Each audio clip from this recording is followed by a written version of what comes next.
graduated from Rowan University in the spring of 2022 with a sports communication and media degree. I got to actually call minor league baseball and G League basketball games while I was in school. And then I graduated, and as soon as I graduated, I went to NFL Films in Mount Laurel, New Jersey.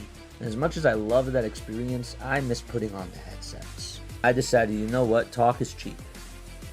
I have a laptop that's in my house, and so 21 months later, here we are, still on YouTube, calling games and building an incredible, loving community on here with the people that I call my Philly freaks with a capital P and a capital H. We go live for every single Phillies, Sixers, and Eagles game, and we do it like old school radio play-by-play style.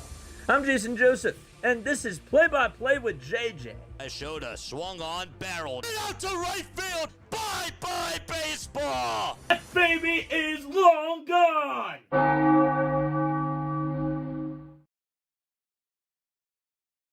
What's going on, everybody? Hopefully you're all doing well.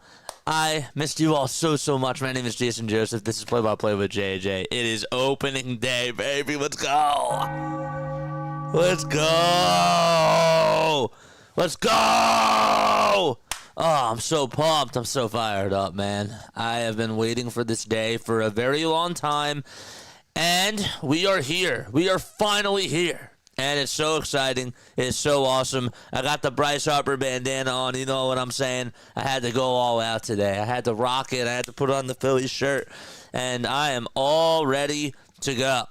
All right, before I get started, okay, I want to make sure that you guys remember to hit the thumbs up button. Hit that subscribe button as well. Turn on those notification bell icons too. And that way you'll know when I go live. All right, give me a little mic check in the chat. Testing 1, 2, 3. Give me a 1 if y'all can hear me. A 1 if y'all can hear me loud and clear. Give me a 1 if y'all can hear me loud and clear. And then we'll get things going, man. It feels great to have baseball back. It really does. It's like an old friend, right? It's my first love. It's how I got into the whole sports world. And it's just really nice. Denver says 1. That's great. Beautiful. Great. Oreo and Elliot's here. Eric Lovely's here. Oh, man. Oh, I have goosebumps. I got goosebumps. Oh, my gosh. I got goosebumps. Oh, I'm so excited. Okay. Well, the day is finally here, guys. Okay. It is finally here. Everything that we saw in spring training, it's a clean slate now. Okay. It's a clean slate for everybody. Clean slate for Trey Turner. Clean slate for Nick Castellanos. It's a clean slate for everybody that's on here on this Philadelphia Phillies team, okay? All I care about today is starting off on the right foot. Okay, last year we did not start off on the right foot, but last year is in the past. Okay, we lost we ended up losing the first series to the Atlanta Braves. This year, we have to start off on the right foot here. I think that we can come out today and put up like 5 to 6 runs in this game against the Washington Nationals, and I will be absolutely thrilled with that. Zack Wheeler's on the mound today. There's a lot of really cool, exciting things that I feel like the Phillies have going for them this year. As well as I also understand, too, that this is also going to be a make-it-or-break-it season. But I'm going to be positive today because baseball is back. And there is no better feeling than watching the first game of the regular season and just sitting here with you guys right on the computer and just being able to tune on in with y'all because it's fun. It's a lot of fun. I like the lineup today. I wanted to talk a little bit about some things that have kind of been on my chest a little bit. First of all, Rob Thompson comes out today and tells everybody that we're going to have a different lineup with righties and lefties. So Trey Turner is going to be batting leadoff when they're facing a lefty, and Kyle Schwarber is going to be batting leadoff when we're facing a righty. I don't like that. I don't like that at all whatsoever. The one thing that I've learned about in sports, folks, whether it's basketball, whether it's hockey, whether it's baseball, or whatever it is, even in football, consistency matters, okay? If I'm batting in the leadoff spot one day, and then I slide down another time, and I changed my lineup a little bit. We're shaking things up. We're not developing consistency. And chemistry in this game really does matter. Does Shohei Ohtani bat leadoff one day and then just bat seventh the next day? No, that's not how it goes. Okay, did Jimmy Rollins, when he was on here for the Phillies, did he bat leadoff and then just slide down to the fourth spot whenever there was a righty on the mound? Now, granted, he was a switch hitter. I'm just saying, though, it doesn't make sense. I don't understand this whole philosophy of changing the righty versus the lefties. I think that that's really awful. And I don't like that because we're not developing any sort of consistency, and that's just how this league rolls, okay? I don't like that. I don't like that at all whatsoever. And I want to hear your thoughts about that down below because I think that that's really a terrible decision from a manager. So now we've gone to the fact that Bryson Stott and Brandon Marsh are not always going to be hitting against lefties, and now we're doing it to the fact that, well, we're going to change up the lineup whenever there's a lefty or a righty that's out there. We're changing the lineup. You have to have consistency. You just do. You need to be consistent. And then by the time the playoffs come, right, you have a consistent lineup, and then you have to rely on the bats then. I'm not saying that it's not good to switch things up every once in a while, but there's an extreme to it. You can't do it too much. You can't do it too little either. Okay, if Trey Turner, like years ago, was struggling during the first 3 months of the regular season, you can't just wait 3 months to take him out of the lineup or to just move him down. You have to have a feel for these things. So, and you have to have an eye. And I feel like that this whole comment of, well, Schwarber's going to be batting leadoff when we're facing right-handed pitching, and Trey Turner's going to be batting leadoff when we're facing left-handed pitching, I don't like the sound of that because I want consistency. I want consistency. So give me your thoughts about that down below. Bryce Harper also had an interesting quote today. When he talked about the Phillies daycare, he said that they're not the daycare anymore. They have to motivate.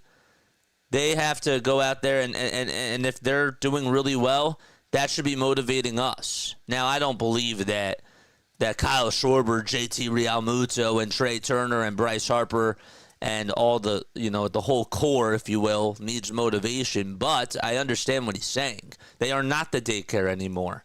Okay, Alec Bohm is now 28 years old, folks. Brandon Marsh is like 28 years old now.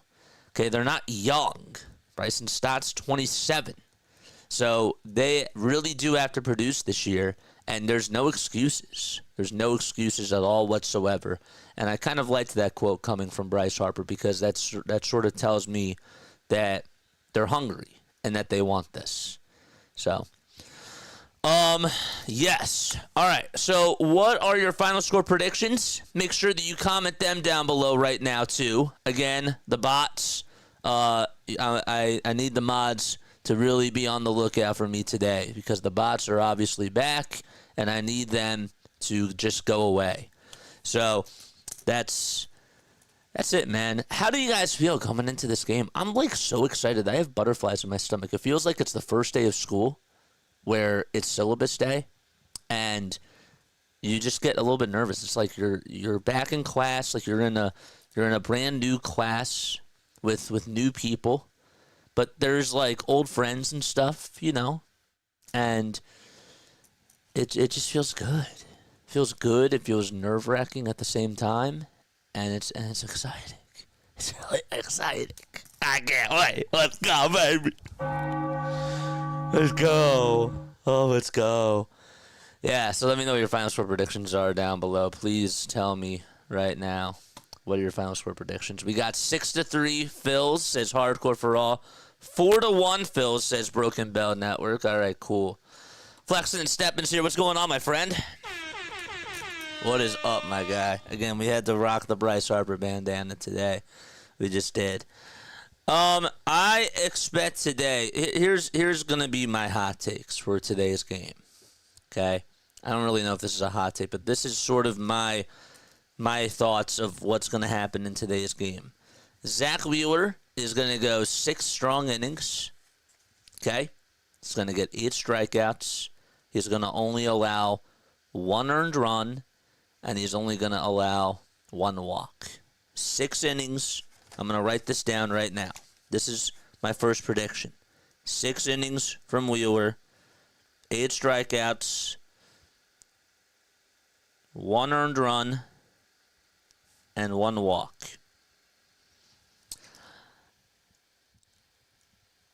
I think we got a Turner bomb today. I said that on Twitter today, too. If Trey Turner hits a leadoff home run, we're all going bananas. I'd be so fired up if that's the case. I think Turner's going to get a home run. I also see JT Realmuto going 2 for 4 today. I think he's going to go 2 for 4, JT. And do I think Bryce is going to homer today? No. But I do think that Bryce is also going to have an RBI base hit.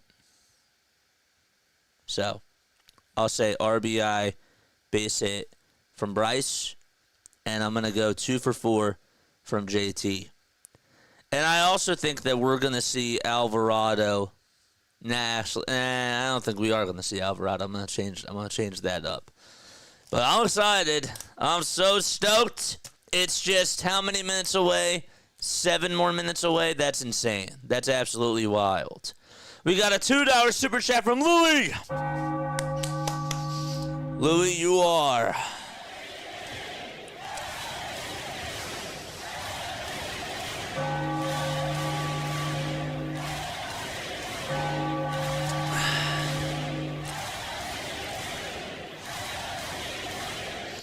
Denver also just became a member, baby. Let's go. Let's go, baby. Oh, it's so sick.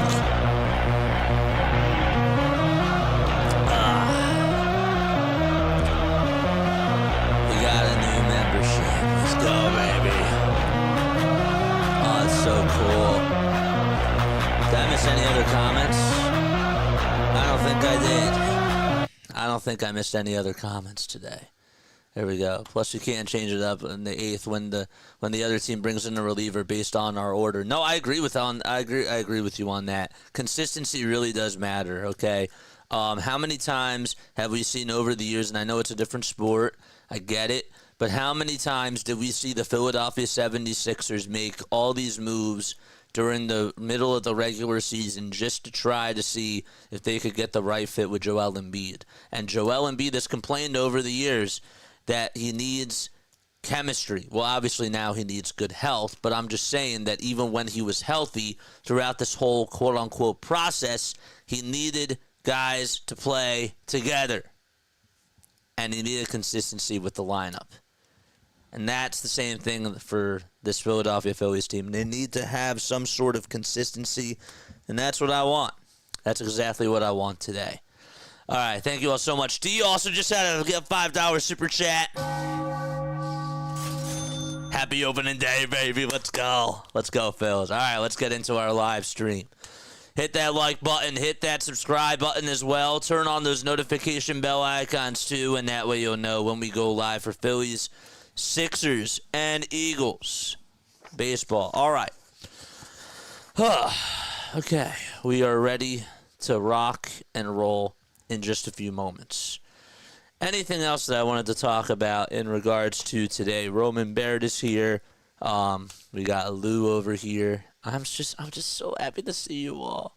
I really am. I'm so happy to see y'all. All right. It is time now to present these starting lineups. And they are presented to you by Pegasus Sports Video. So let's go. We got our starting lineups out right now for the Philadelphia Phillies. And so Trey Turner will be batting in the leadoff spot. He'll be playing over at shortstop. You got Bryce Harper over at first base. He's batting second. Alec Bohm is playing over at third base, and he'll be hitting third in the lineup this afternoon. Kyle Schwarber is the designated hitter, and he will be batting in the cleanup spot. Right behind him is JT Realmuto. He's going to be catching behind the plate and will be batting fifth.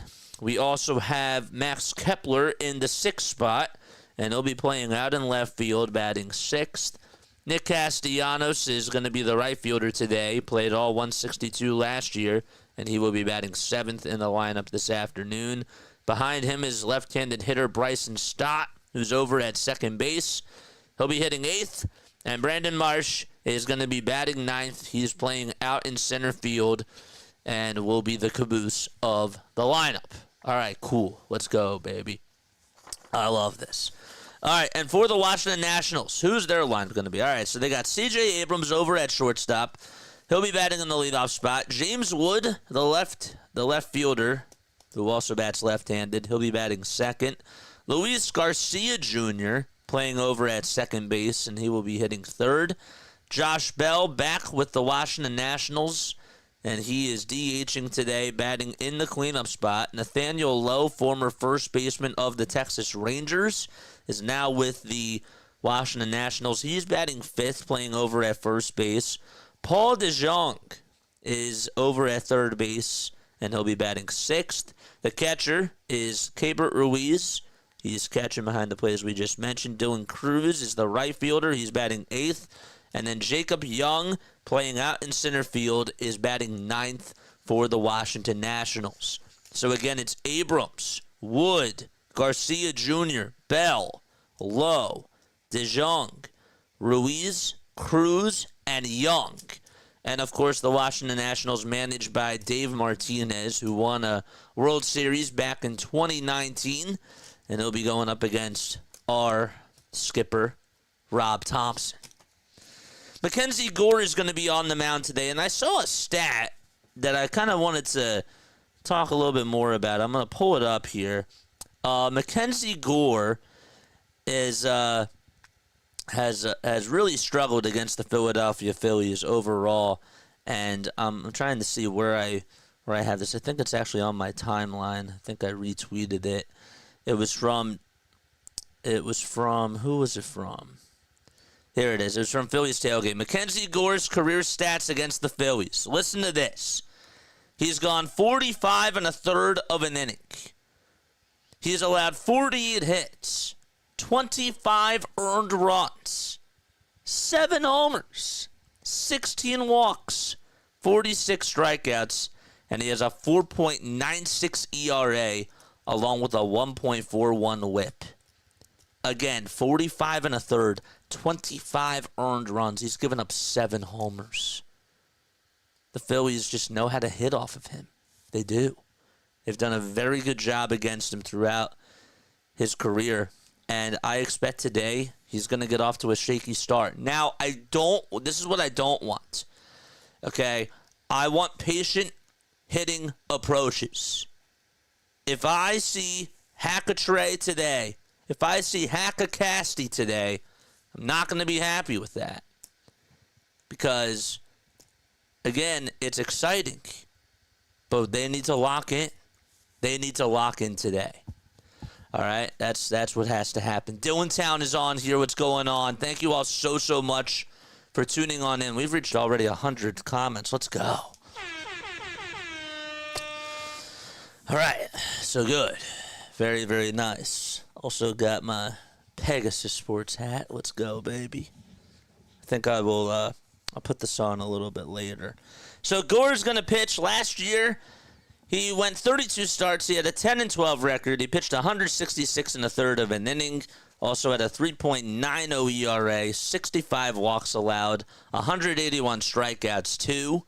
And so the Nationals are in their white and red uniforms. It is a beautiful day out at Nationals Park. Again, mods, need y'all to be on point with these bots today. I do. Need y'all to be on point with that. Trey Turner is going to step right into the batter's box. It is a gorgeous, gorgeous day out at Nationals Park. I don't know if I've said that or emphasized that enough, but it absolutely is a picture-perfect day. What's the weather like, JJ? It's 58 degrees, not a cloud in the sky. First pitch of the season, and it's high for ball 1. Let's go, baby.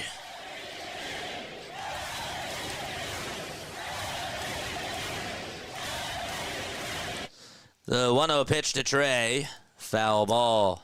Last year, he hit .295 in the regular season, which was 9th best in all of baseball.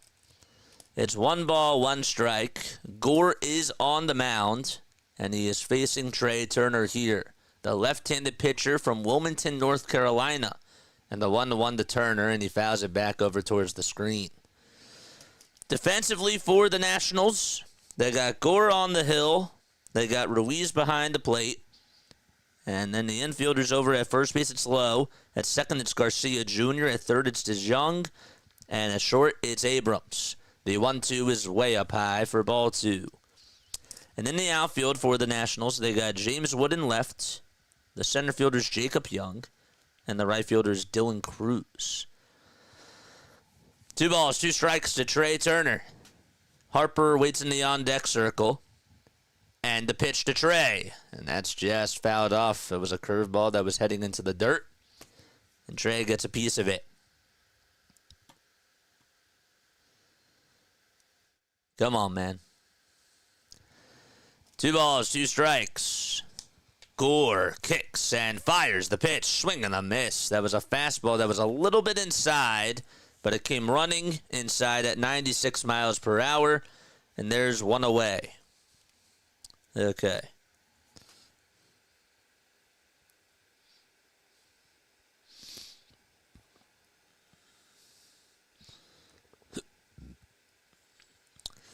So I wrote down 6 pitches. Here comes Bryce Harper to the plate. And the first pitch to Bryce, and he fouls it back over towards the screen. Let's go, Bryce.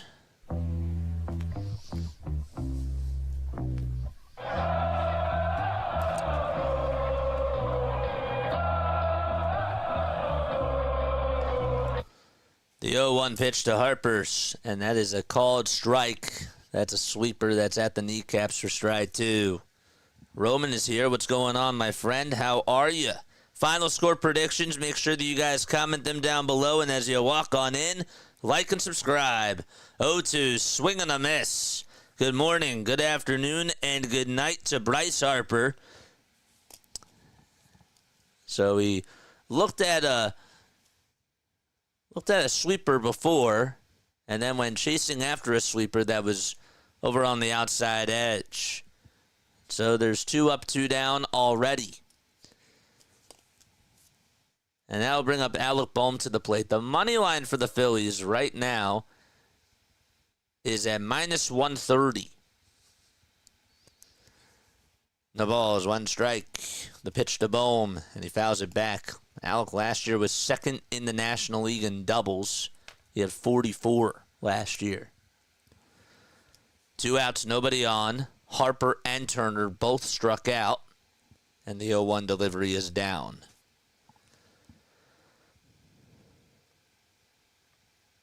Bohm had a .370 average during spring training and saw the ball very well. Had 3 homers and 8 RBI, too. 1-1 pitch to Bohm is grounded over towards the right side. The second baseman has it, Garcia Jr., and he'll throw it on over to first. And the Phillies' first inning of the regular season results in a 1-2-3 inning. Hitting-wise, and they go to the bottom of the first at Nationals Park. All right. That's how you start off a regular season. Just kidding. Let's interact with this guy. Starkey's here. What's up, Starkey? How are you doing, my friend? What is up? What's going on? Appreciate you for coming on over here. Guys, make sure that you go subscribe to Starkey. Starkey is the best. Starkey is awesome. I'm going to put this right over here. I think that looks a lot better. Oh, wait. That's better. Good. Very, very good. All right. Well, season's over. Stressed out, but I'm okay. How are you? I'm fired up. I cannot lie. I always say that certain moments of the year are my favorite time. I think that this is absolutely one of my favorite times of the year. You know? This is, to me, a holiday. You know? It's absolutely beautiful. All right, starting lineup for the Washington Nationals. They got C.J. Abrams batting in the leadoff spot. Again, go subscribe to a Starkey. Post your link down below. C.J. Abrams is over at shortstop. He'll be batting in the leadoff spot. Then it's James Wood out in left field. He's batting second. Luis Garcia Jr. is the second baseman, hitting third. Josh Bell is the designated hitter. He's batting fourth. And then it's Nathaniel Lowe in the 5 spot. He's over at first base. Paul DeJong is at third, and he's batting sixth. Hitting seventh is Keibert Ruiz, and he is catching behind the plate. Dylan Cruz is batting eighth, playing out in right field. Jacob Young is the caboose and is out in center. And here comes Zack Wheeler as Abrams will step right into the box, sitting on the left side. First pitch from Wheeler is at 96. It's a fastball that's at the kneecaps on the inside corner for strike one. Wheeler went 200 innings last year, had a 2.57 ERA, and struck out 224 batters. The pitch, that's inside for a ball. Also did allow 52 walks, too, in those 200 innings, which is not much. The 1-1 pitch, there's a ball. It looked like it was a strike, but it's called a ball. Crew chief for tonight's Alfonso Marquez, calling the balls and the strikes behind the plate. Lance Barrett's over at first. Carlos Torres is at second. And as the 2-1 is flinged out over towards the camera well. Also, C.J. Abrams lost his bat, too. That went flying into the camera well as well. And then over at third base, it's Charlie Ramos. I'm so happy to see y'all.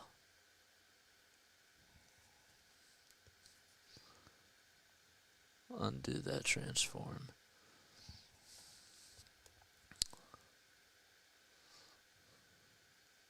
Ugh.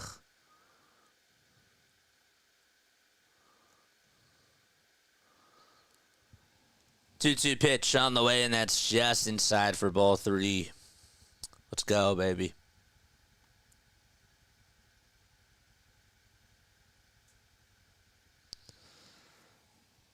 Three-two pitch. Swing and a miss. He struck him out. Let's see those chairs in the chat, folks. And the K's. Zack Wheeler with a punch out to start off the bottom of the first. And that fastball was disgusting.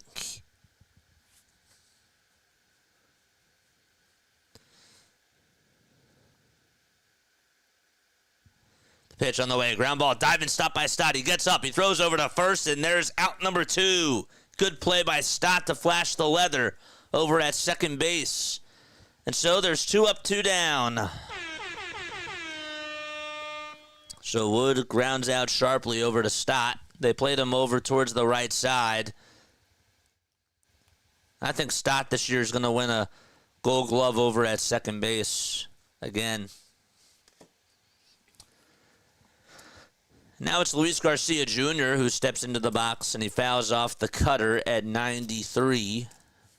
And the count is 0-1. How many of you have hit that thumbs up button? If you have not done so, please make sure that you do that. Stott is good at fielding. The ball is 1 strike, and the pitch is fouled away. So Turner struck out, Harper struck out, and Bohm grounded out to second to start off the first inning, the top of the first. And then in the bottom of the first so far, Abrams struck out, and Woods grounded out over to second.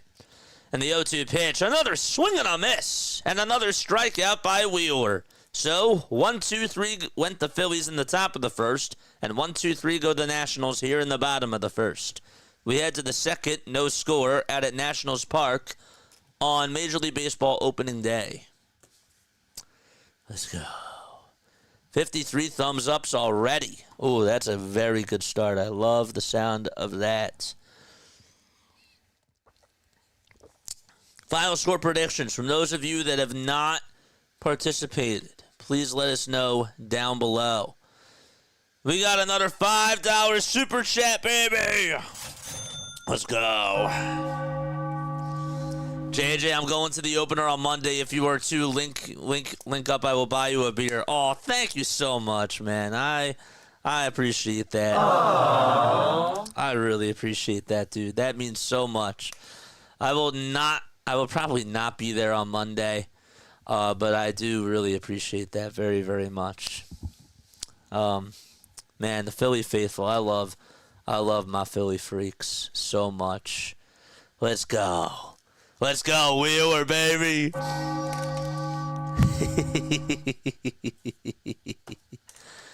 Sour Seed 930. I hope I said that correctly. It says 15-2 Phils. Okay. I said this before. I will say this again. My big things for today, okay, are patient hitting approaches from the Phillies today. I know that Larry left, and I know that it's really not in their it hasn't been in their DNA last year, but I really want them to be patient at the plate. Ashley Turner, I know that he struck out, and I'm not going to do this throughout the whole entire year, but I'll tell you this, he did. It wasn't like he took 3 pitches or 4 pitches. It was 6. So that wasn't really bad. I want them to work up Mackenzie Gore's pitch count today. That's basically what I want. Here comes Schwarber, and there's a line drive base hit out into center field, and he got a fastball right down the middle, and good for Schwarber to be able to get on, and that's the first hit of the season for the Phillies. So Kyle Schwarber able to get on base, and it's JT Realmuto who is coming up to bat. FanDuel says that their odds for Bryce to homer today is at plus 700. And for JT to get 2 or more hits, it's at plus 310. Let's go. Single Schwarber. I like that. I like that a lot. It's only a matter of time till I open up my pizza. Let's go. Thank God, finally found someone doing play-by-play. I got you, man. We go live for Phillies, Sixers, and Eagles stuff. Here comes JT Realmuto to the plate, and the first pitch is a fastball right down Broad Street for a called strike. And already the count is 0-1. Uh-oh, Stream Deck froze on me. Oh, wait, nope, it didn't. Oh, wait, yes, it did.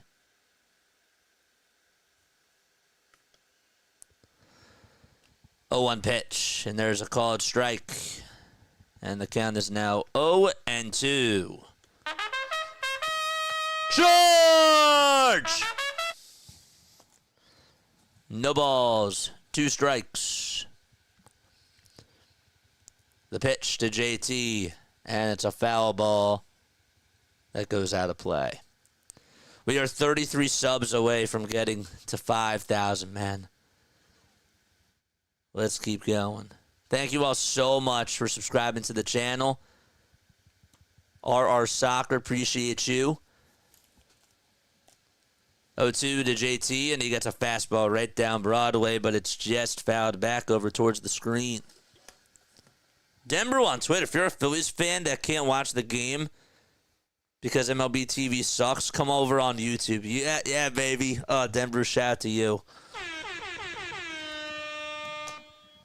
No balls, 2 strikes. Schwarber's on over at first, and the 0-2 pitch to JT is fouled back again over towards the screen. See, this is what I'm talking about. Foul off pitches and make Mackenzie Gore work. If he's leaving pitches hanging out over the middle of the plate, you don't always have to swing for the fences. Just make contact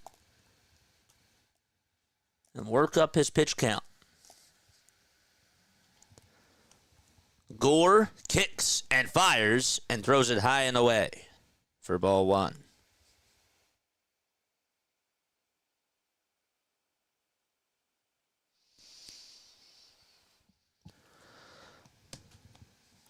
Infield shifted over towards that left side. 1-2 pitch to JT, swing and a miss. Got a slider on the upper third of the zone. He is down on strikes. And already that's the 3rd strikeout today for Mackenzie Gore. Gore has a 4-seamer, a curveball, a slider, a changeup, and a sweeper. Batters are hitting .281 against his 4-seamer, and, well, that explains why the Phillies have had a lot of success against him. because they're a very good fastball hitting team. The pitch. There's a called strike to Max Kepler, who signed a 1-year, $10 million contract with the Phillies.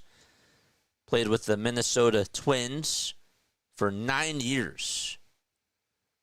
0-1, and that's in there for a strike. Throw over the second base to try to get Schwarber, and he is out. And Schwarber says, hold up a second. I thought maybe there was a shot that he beat it. Rob says, hold.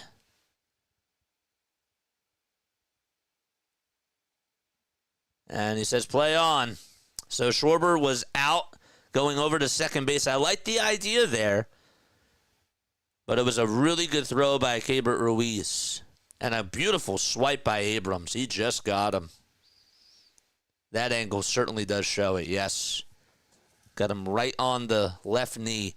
And I know Schwarber doesn't have the best speed in the world, but I like the idea there. 1-1 pitch. That's fouled off.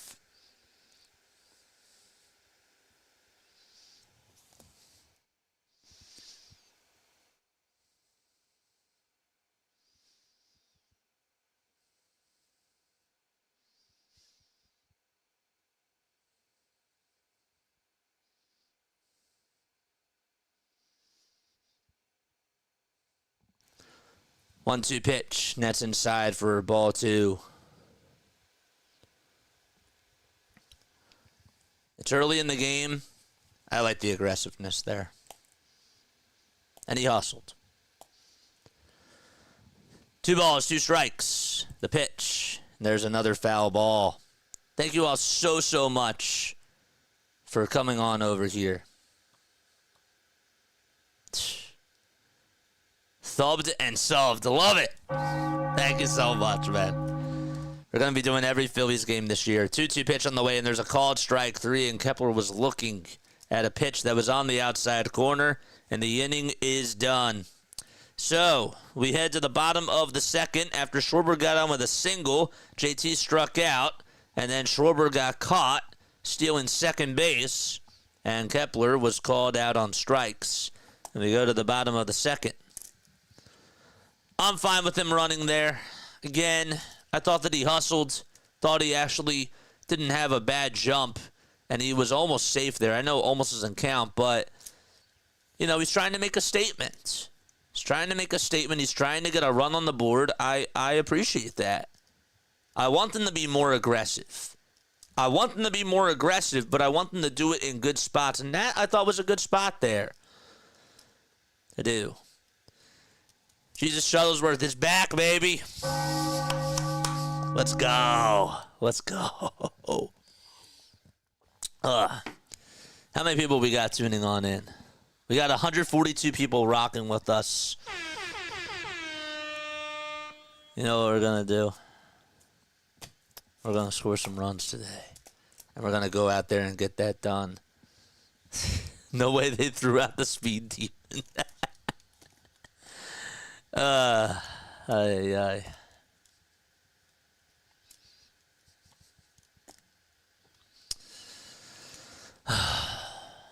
It just feels good to be back.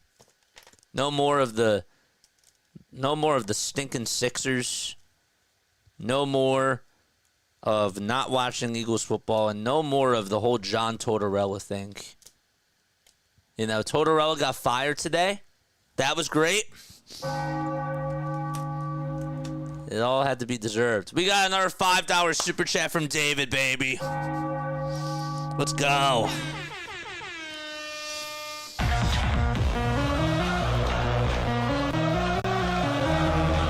Another one. The first pitch to Josh Bell, and that's on the inside corner for a called strike. Love you all, man. Torts fired, my second favorite thing that happened today. Isn't that awesome? What happened here? No balls, 1 strike. The pitch to Josh Bell, swing and a miss at 96 miles per hour. And so that'll make the count now 0-2. It's Bell, Lowe, and DeJong that are coming up. 0-2, and there's another foul ball. Love it, brother. Good turnout. Told ya. It's fun. It's fun. And then we're bringing back On This Day in Phillies history, and we're doing this, man. 0-2 pitch, and that's down for a ball. And that'll make the count now 1-2.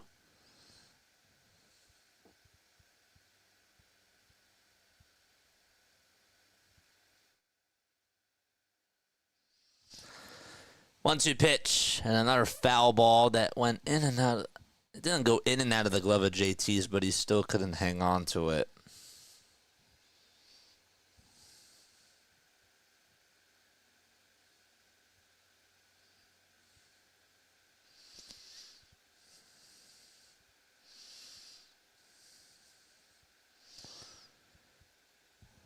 One-two pitch on the way. Swing and a miss. Another strikeout by Wheeler.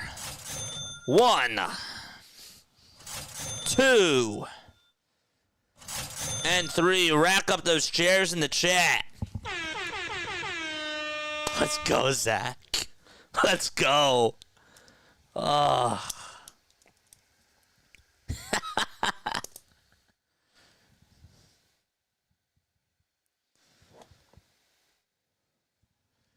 The pitch, and there's a 98-mile-per-hour fastball. 98. And that's on the outside corner. For Wheeler, that's gas. No balls, 1 strike. The pitch, and it's fouled back over towards the screen. I subscribed. Let's get to 5K. Thank you so much, Alex. I appreciate you, man. Appreciate you so much. 0-2 pitch on the way. Another swing and a miss. 4 strikeouts by Wheeler. Keep racking them up, baby.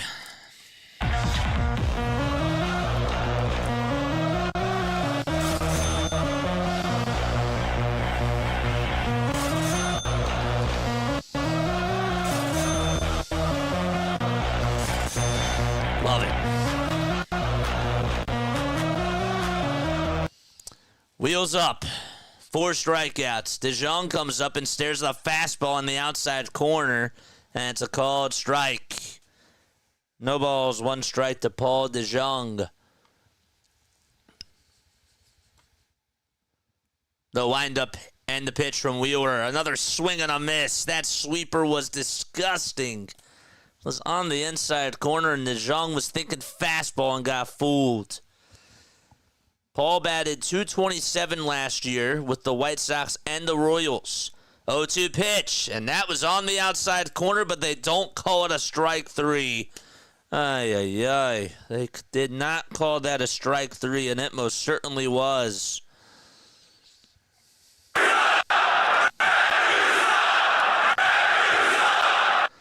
The 1-2 pitch on the way. Swing and a miss. Got him anyways, and he strikes out the side.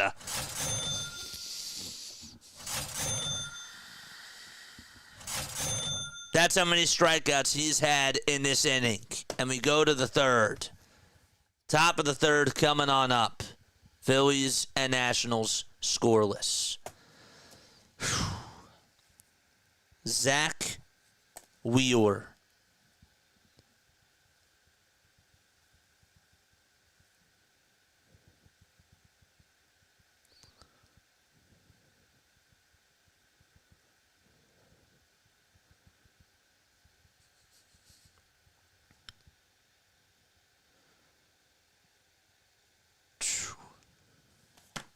It's insane. You know what's funny? I never knew, and I didn't learn this till today. I didn't know that the whistle for the strikeouts, I didn't know that was a Yankee thing.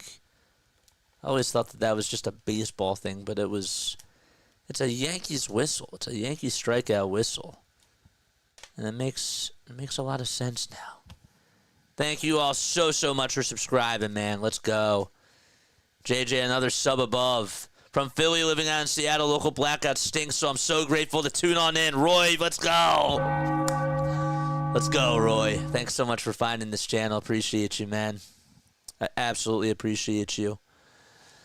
We need 26 more subs for us to get to 5K.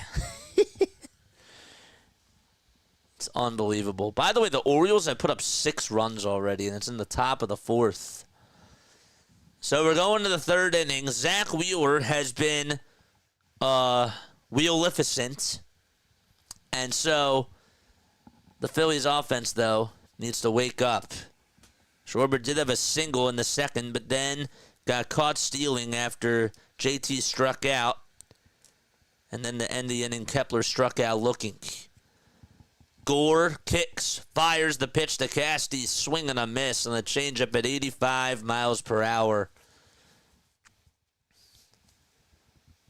No balls, 1 strike. Casti batted .254 last year with 23 homers and 86 RBI. And he fouls off the 0-1 delivery. And it's an 0-2 count now.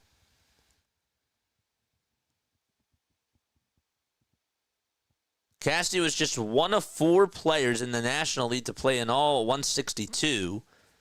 The other guys were Marcell Ozuna, Matt Olson, and Pete Alonso. 0-2 pitch. That's a foul ball. So many chairs already. We got a lot of people sitting down, so let's just add more chairs from Zack Wheeler.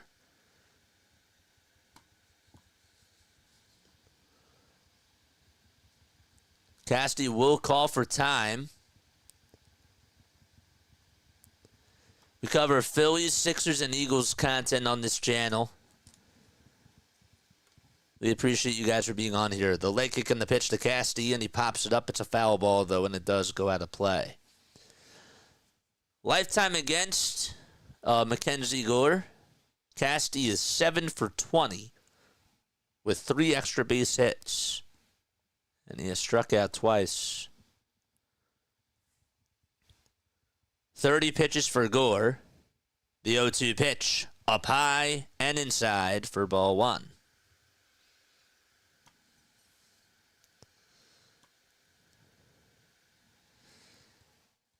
A .350 lifetime average against Mackenzie. And the 1-2 delivery is a curveball that's in the dirt, and Castellanos goes chasing after it. And he's down on strikes already. 5 strikeouts for the Philadelphia Phillies today. That was actually a good pitch.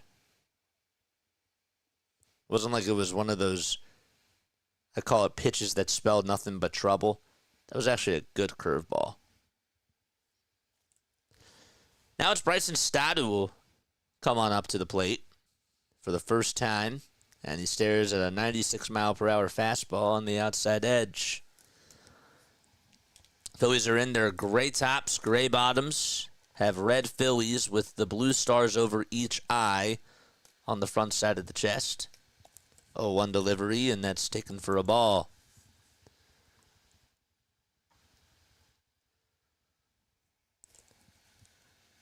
Marsh is in the on-deck circle. And the 1-1 pitch is wide for ball 2.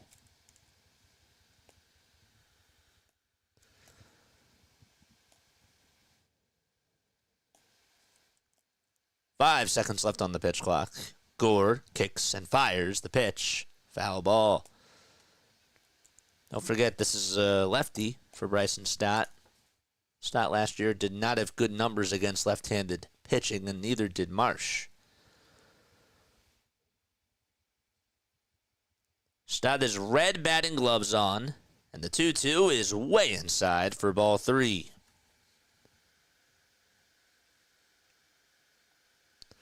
After this, we will have a post-game show. I'm excited to start that.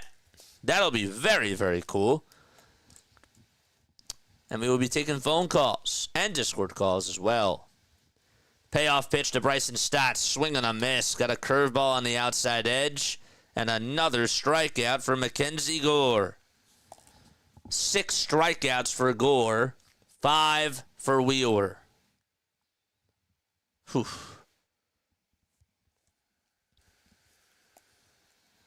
You want to talk about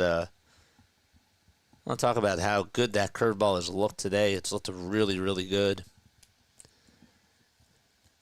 2 outs. Nobody on, and the pitch to Marsh is a curveball that's at the kneecaps for strike one. Let's go, baby.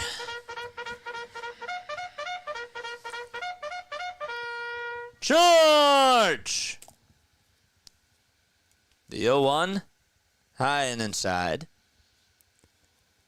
Marsh did have a career high last year in homers. He never homered 16 times until last year. 1-1, swing and a miss. They call it a sweeper. It looks more so like a curveball. But regardless, off-speed pitch. And it's 1 ball, 2 strikes.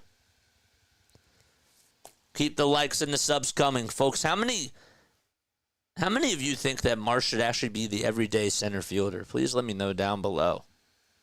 1-2, and that's a little bit high. Alfonso Marquez was thinking about calling a strike for a second. It was a very late appeal. They said no swing.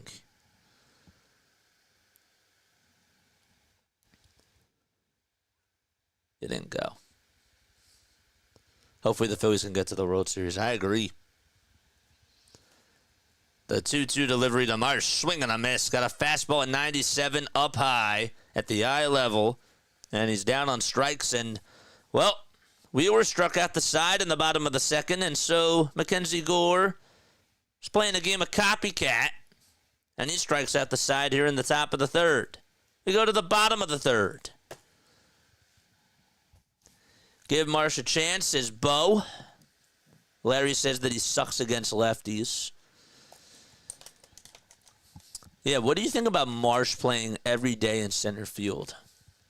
What do you think about him as an everyday player, first of all? He's not going to be playing center every day. But what do you think about Brandon Marsh as an everyday player?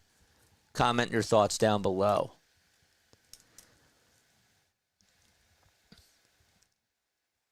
I think that they got to play him. I was not a fan of the whole platooning thing.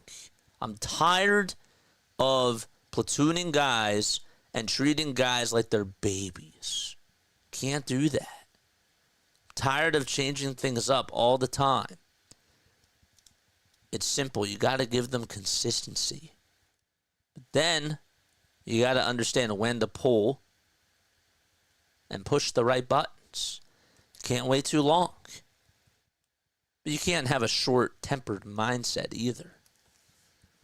94 likes already. Let's go. Did we get to 100 yet? We got 98. We got 170 people on here watching already. Thomas says we got to try him out. I'm with you.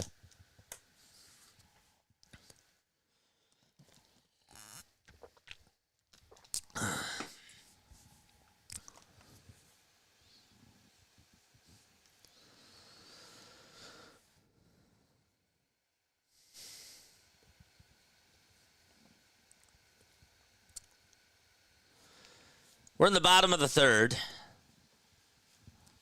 We got another $5 super chat. The pitch, line drive, base it out over towards center field, and, well, Marsh was able to cut it off, and he had a really good throw over the second base, but pumping the brakes is Keibert Ruiz, and he gets on with a leadoff single. JJ is number one, says Eric. You are.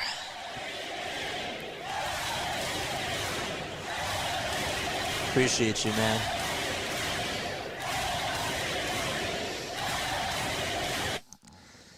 If we have plate discipline, stay healthy, and Kepler earns his bag, Phillies will have 99 wins, he says. Let's go, Phillies. I love the sound of that. That sounds really awesome. The pitch, and that's taken for a ball to Dylan Cruz, who's ranked 4th in Major League Baseball in prospects for the Washington Nationals. We got to the century mark. Let's go. Let's get to 200. The pitch, and that's a called strike. Last year, our channel really popped off because of the Phillies. And I know this year it's going to be even more madness. 1 ball, 1 strike. Wheeler kicks, fires the pitch. Line drive, hit out to left field, and it's going to be caught by Kepler. It was hit at the right spot for the Phillies' sake. And so, Ruiz does retreat back over to first. And Cruz lines out sharply. That was close. Thomas, I appreciate you, man. We're going to be doing some Sunday Night Baseball as well. We have a lot of baseball content this year. I want to not only expand to the Freak Nation, the Philly Freak Nation, but I want to also get some more baseball fans on here too. First pitch to Jacob Young is in there for a called strike. It's been a while since we had a left fielder. I feel that.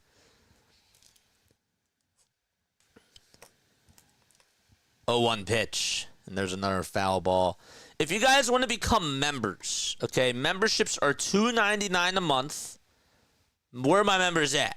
Show them all the emotes that we're going to be rocking with this year. Show them all the emotes. It's $2.99 a month. I'm going to post the link down below. Just give me a few seconds. 0-2 pitch. Foul ball.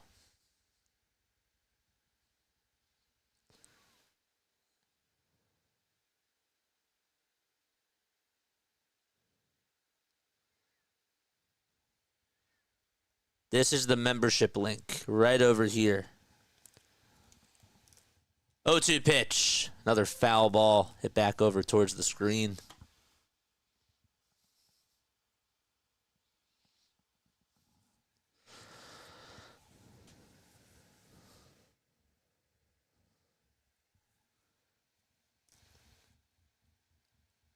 One out, bottom of the third.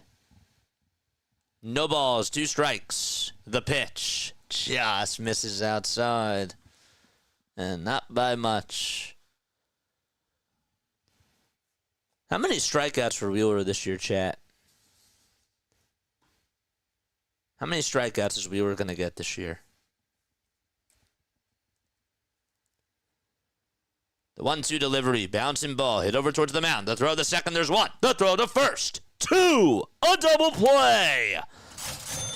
And that's how the 3rd inning comes to an end. We head to the top of the 4th. Let's go. Phillies and Nationals are scoreless. We got a donation of memberships, baby. Let's go. Oh, that is so sick. Let's go. Oh, baby. 5 memberships gifted out by Louie. Oh, that is awesome. That is so great. Love that.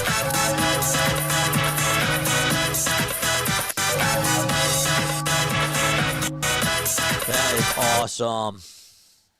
Thank you so much. All right, we're going to the top of the 4th. And then we got On This Day in Phillies History in the bottom of the 4th. That is so sick. Thank you so much for the gifted memberships. Again, super chats and memberships and all that stuff. You know, we take the time to read those the most. That's what we do. My girl said she'd buy us tickets to the game on Sunday. Let's go. That's so sick. You gotta send me. You have to email pics, man. Email those pics. It's beautiful. That's freaking excellent. That's awesome. All right, we're going to the top of the 4th. Top of the lineup for the Phillies coming back up, and Mackenzie Gore, who has struggled against the Phillies a lot, has decided, you know what? I'm not going to give the Phillies a lot of fastballs today. I'm going to throw them a lot of curveballs and a lot of sweepers. And so 3 innings, 1 hit, no walks, and 7 strikeouts for Mackenzie Gore. It's a lot. A lot of strikeouts. The pitch on the way, and that's taken for a called strike. I Appreciate you all so much. What's up, Alex? Or, sorry, Abe MVP over on Twitch. No balls, 1 strike to Trey Turner. The pitch. And he lost his bat and fouls off the pitch at the same time. Actually hit the backstop. The bat hit the backstop over at third base. And memberships are $2.99 a month. They are insane. I think he actually swung on and missed at the pitch, but he still lost the bat. I never understood how that happens. How the bat just slips out. No score. We're in the top of the 4th. Gore has 7 strikeouts. Wheeler has 5.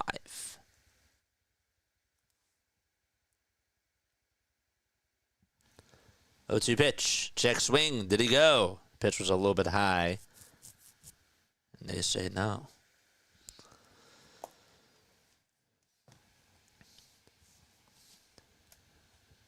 Five seconds left on the pitch clock. And the 1-2 to Turner is a breaking ball that's in the dirt for ball 2.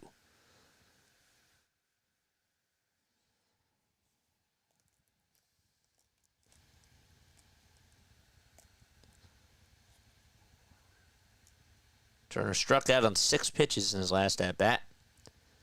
2-2 pitch. And he just gets a piece of the curveball. It was about ready to head into the dirt, but Turner still got a piece of it and stays alive.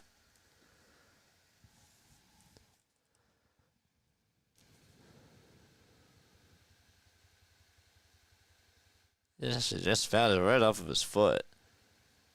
2-2, and that is skied over towards the first base side. And it does go out of play. And it'll find the seats. The more memberships we get, the more emotes we get.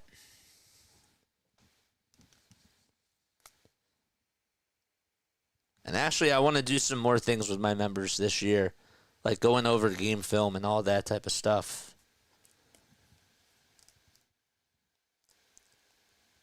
The pitch to Turner. Foul back over towards the screen. As I mentioned before, we are doing a post-game show after this. Okay, I will send you the link to the event.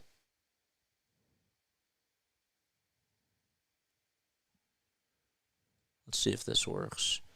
The pitch to Turner, ground ball, hit sharply over towards third base. The throw over to first is in time. And there is out number 1.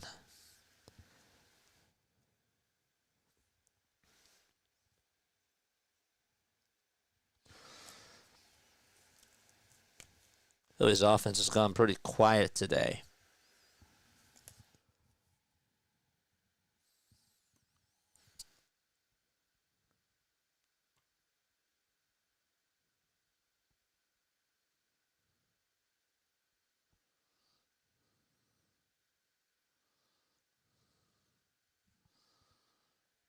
Here's the invite link right over here. Join our Discord server. 1 ball, no strikes, and the pitch. That's taken down for ball 2.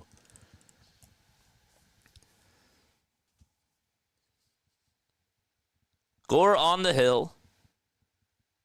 Harper in the white batting gloves. 2-0 to Bryce. That's down low and away for ball 3. I better see stop signs in the chat right now. Let's see those stop signs. 3 balls, no strikes. The pitch to Bryce, and he does take a strike over on the outside edge.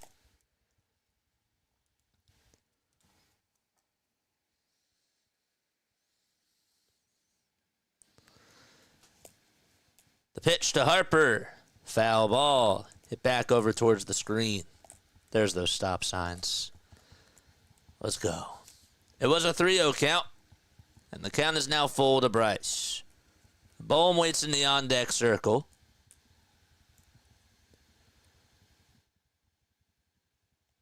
Gore has looked like a Cy Young today. The 3-2 pitch on the way. Swing and a miss. That sweeper was heading into the dirt. And Bryce Harper chased after it. And there's now 8 strikeouts.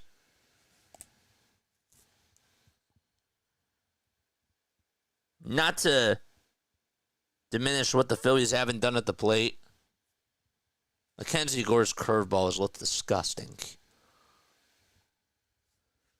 This looks so good. The pitch to Bohm. There's a called strike. It's a curveball on the inside corner.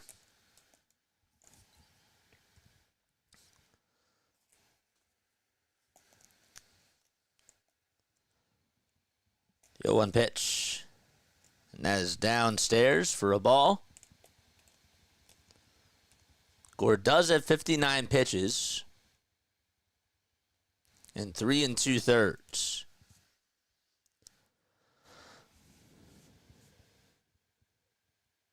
The 1-1 to Bohm, swing and a miss. Got a slider that was a little bit inside. Come on, Bohm.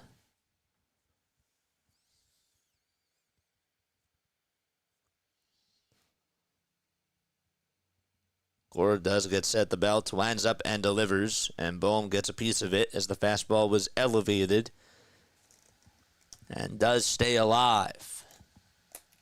Do we like the bandana? I think it's a cool fit. I had to come out here to start things off with a bang. I think it's sick.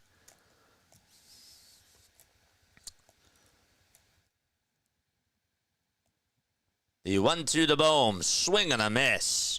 And another strikeout for Mackenzie Gore. That's now 9 strikeouts for him today in just 4 innings. And so we go to the bottom of the 4th, which means that it is time now for On This Day in Phillies History. Now give me 1 second. Give me 1 sec. There we go. All right, it's time now for On This Day in Phillies History. Speaking of great moments in Phillies history, Pegasus Sports Video is making history of its own, capturing the biggest plays in the youth and high school sports all over the East Coast. Founded by my good old friend Tom Whalen, they provide top-tier game coverage and highlights so every moment lives on. Want your team in the spotlight? Instagram and website links are in the description down below. Reach out to Tom and to Pegasus Sports Video today. Thank you, Pegasus Sports, for sponsoring this episode of Play-by-Play with JJ. Appreciate it very, very much. So it is time now for On This Day in Phillies History. And so, I think that this is an interesting one right here. Listen to this, okay? In 1939, the Phillies and the Cleveland Browns played to a 3-3 tie for 14 innings when the game was called so the Phils could catch a train. That was back in 1939 on this day. And then flash forward to 1976. Paul Revere leaves Boston with ball intended for the Phillies' home opener the following April. Phillies also traded Charlie Shands to New York in the American League for cash. Today was also the anniversary of when they traded Luke Williams and cash to the San Francisco Giants. That was 2 years ago for Will Toffee. The pitch. And here we go. The start off the bottom of the 4th is downstairs for a ball. Phillies have struck out 9 times in 4 innings so far. 1-0 pitch, and that's taken inside for ball 2.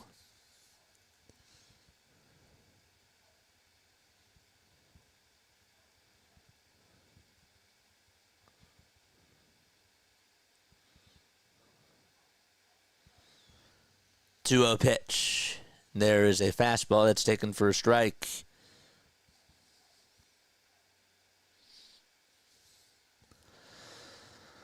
Hit that thumbs up button, man. Hit that subscribe button as well. Let's go. Let's go, RB. 2 balls, 1 strike in the pitch, and that swung on a miss. 9 strikeouts in 4 innings. I'll catch out in October. Just kidding. Shout out to the Phillies. Dude, I appreciate you for coming on over here.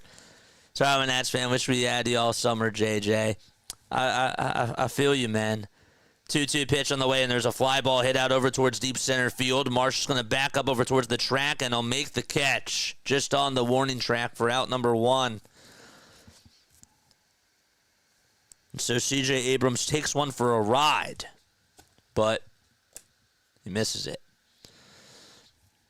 What's up, Tony? How are you? A lot of strikeouts so far. I know, Tony. We got to be better with that.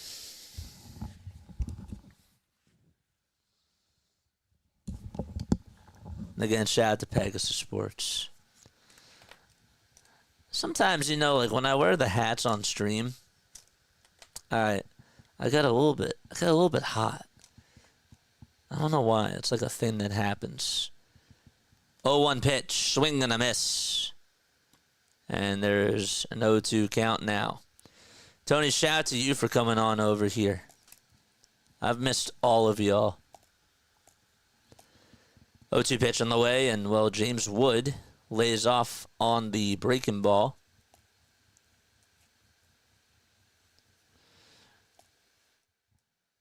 So I guess Robert Haig is out in AAA. Remember when I was covering him for the Blue Rocks. 1-2 pitch. That's taken outside for ball 2.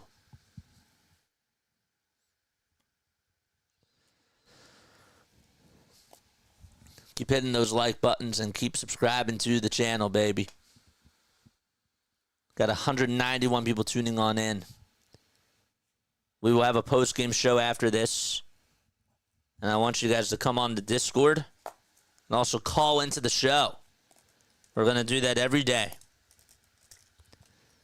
2 balls, 2 strikes, and the next pitch was taken down low for ball 3. And the 3-2 pitch is fouled away.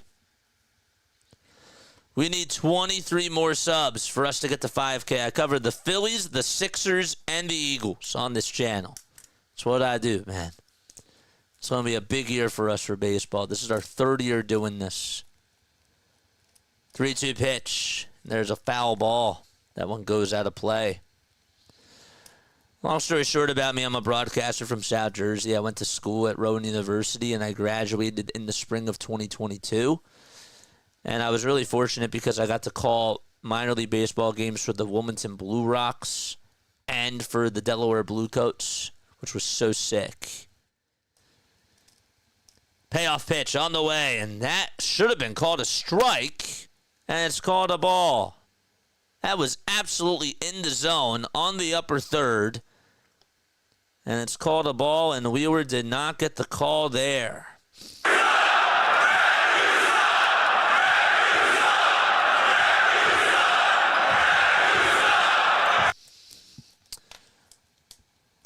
One out, bottom of the 4th. And the pitch to Garcia is down for a ball. 76ers Tankathon coverage. Oh, yes. I'm hoping that we don't have a season like that here. Garcia Jr. is at the plate.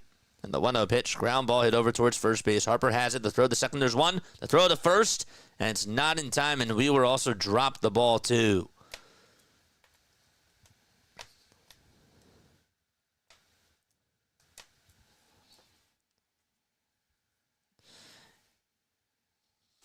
Yeah, the ABS system was only used for spring training, and it might come into the league next year.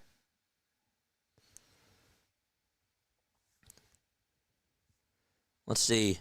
Wheeler didn't even touch the bag, and he would have beaten it out. That was a tough play. 2 gone, bottom of the 4th. The pitch to Bell, and he takes it inside.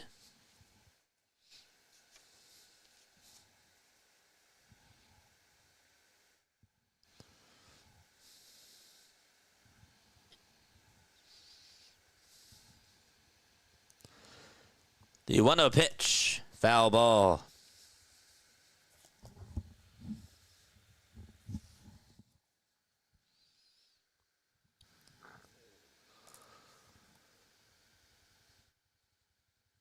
Love the new sound effects. We're going to have some more. 1-1 pitch. That's taken inside, way inside for ball 2. Memberships are $2.99 a month. There's the link to becoming a member. 2 balls, 1 strike, 2 outs. Bottom of the 4th, the pitch to Bell. Line drive played on a bounce over at second base. The throw over the shortstop, and that's going to end the inning. So it's a 4-6 ground out by Josh Bell. Fielder's choice ground out, that is. And so we played 4 and go to the 5th frame. No score.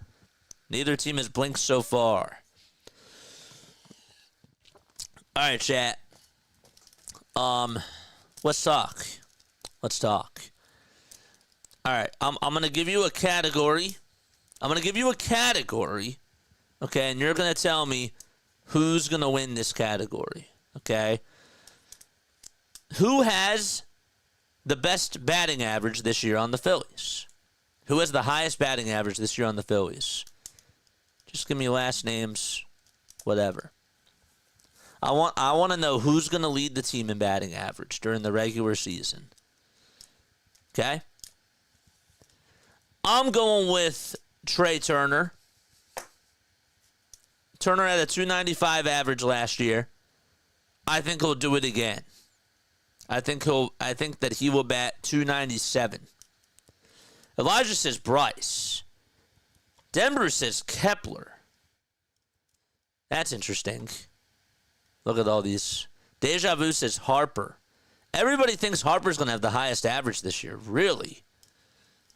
Eagle says Turner.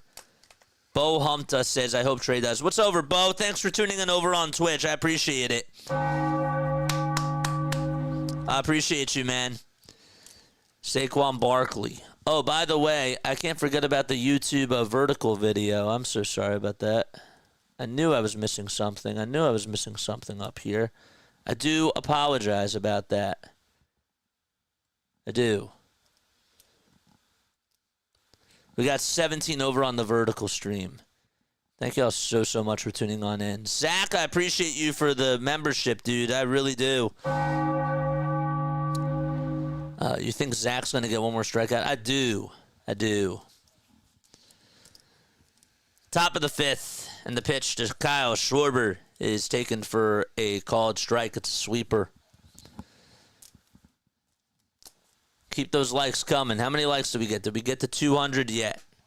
Did we get to 200 likes? Oh, 1 pitch, and that's taken down low for a ball.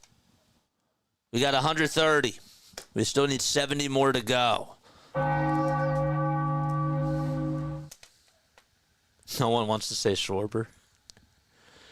The 1-1 to Schwarber, and he takes it for a called strike, too. All right, home runs. Who wins home runs this year for us?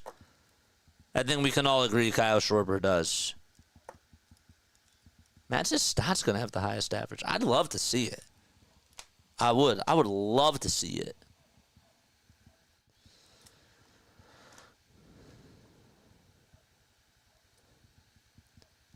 The 1-2 delivery to Marsh. That's taken downstairs for ball 2. JJ, what game are we going to bump into each other? You're a Red Sox fan, right, Joe? You're a Red Sox fan. I don't think that we play the Red Sox until summertime. 2-2 to a Schwarber, and there's another called strike 3, and give Gore 10 strikeouts. 10. Ay. He has struck out 6 out of the last 7 batters that he has faced. We're going to see a lot of shore bombs this year.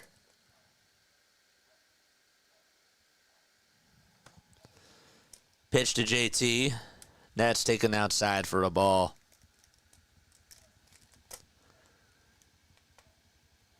So it's 1 ball, no strikes.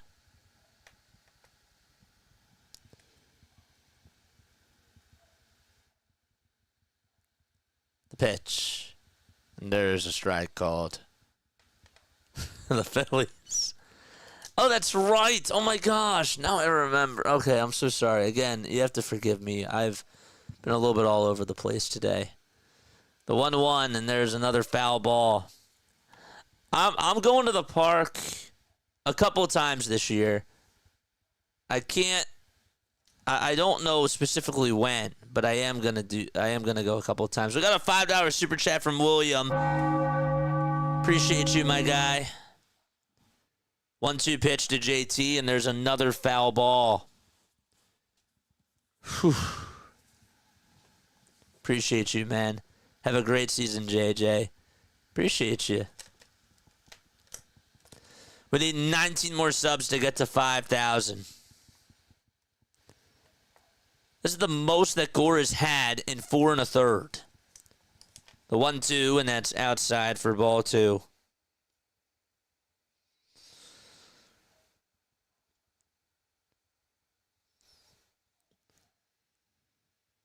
The pitch to JT, and he fouls it just off of his foot. Is Gore pitching that good, or is our batting just cold? I gotta tell you, it's both. It's both. His curveball has looked really good today, but our discipline has sucked. Two things can be true.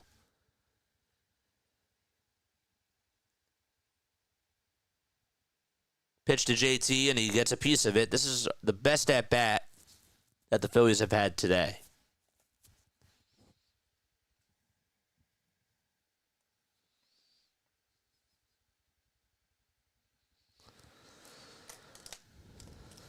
Two balls, 2 strikes.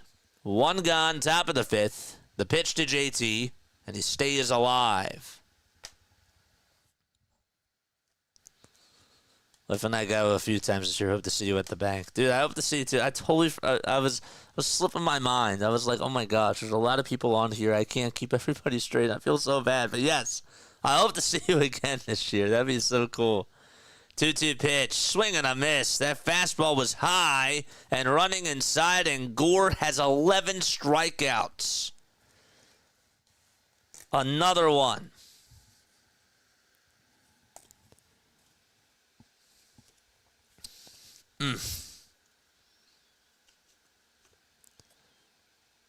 Watch out for those bots, folks. Pitch to Kepler, swing and a miss. I just care about working up his pitch count right now. Get him out of the game. If he's going to get us out, work up that pitch count. 0-1, swing and a miss.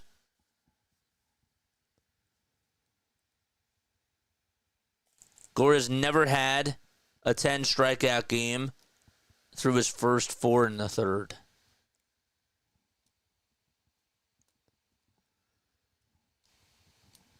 No balls, 2 strikes to Kepler. The pitch. That's outside for a ball.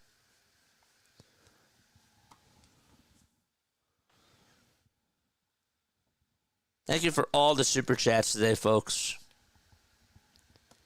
1-2 pitch, another swing and a miss. And that is another inning where Mackenzie Gore has struck out the side. Lots of Ks in this scorebook. He has struck out 12 Phillies batters. He's been really good, but at the same time, our plate discipline has not been so good.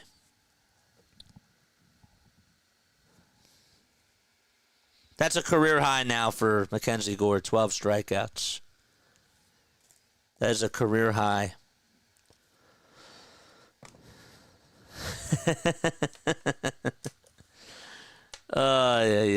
A career high 12 strikeouts. I don't want to hear about the shadows.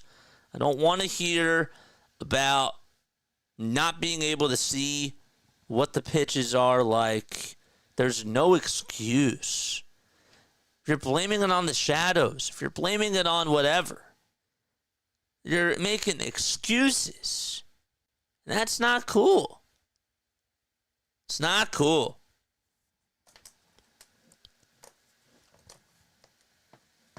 No excuse. Does Jake Elliott, when he misses a field goal, does he blame it on the wind? No. No, guys. Either make the field goal or you don't make the field goal. Either get on base and you score runs or you don't. There's no excuse. Shadows are not an excuse. They're just not. Terrible approach today. Right now, I care about working up that pitch count, but we should be hitting this guy really hard today, and we're not. Keep hitting those like buttons and keep subscribing to the channel, folks. We got 187 people tuning on in. Let's get more and more people to join the Freak Nation. We're gonna be doing some. Some Sunday Night Baseball this year, as well, which is really awesome.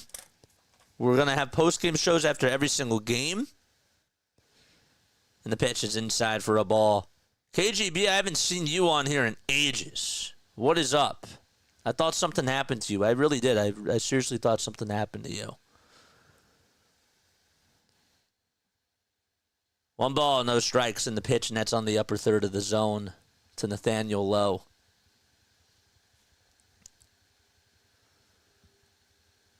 The pitch from Wheeler, and it's fouled back over towards the screen.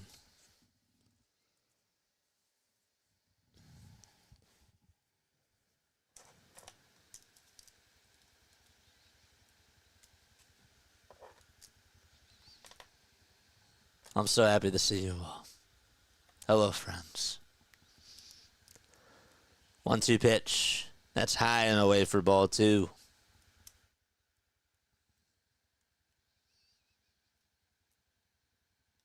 Keep the likes and the subscribers coming. 2-2 pitch. Ground ball. Where are y'all tuning in from? Andrew says, I'm tuning in from Nashville. Oof. Beautiful. I got a sister out in Nashville.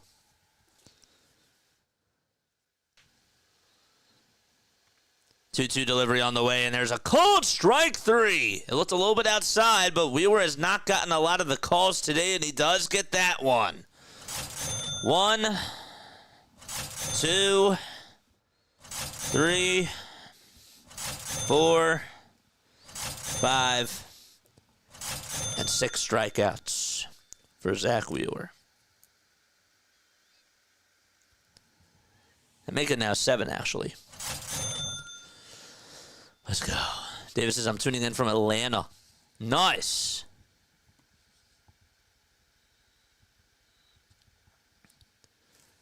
No balls, 1 strike. It's so good to see everybody. I'm tuning in from Whitesville, North Carolina. Oof. What's going on, Kevin? Edders, PA, home of Greg Gross. Woof. Virginia. Look at the people. We got them all over the world. 1 ball, 1 strike to Paul DeJong. And the pitch. There's a called strike.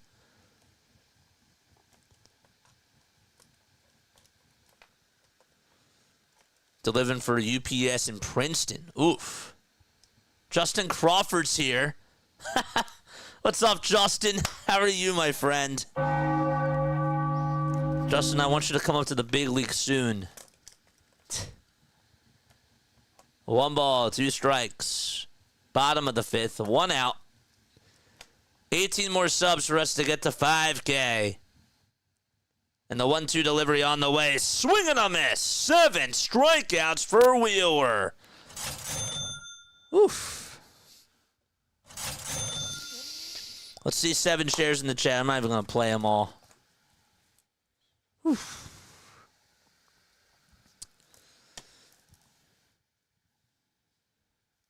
Zach is pitching his butt off today. He is putting the team on his back.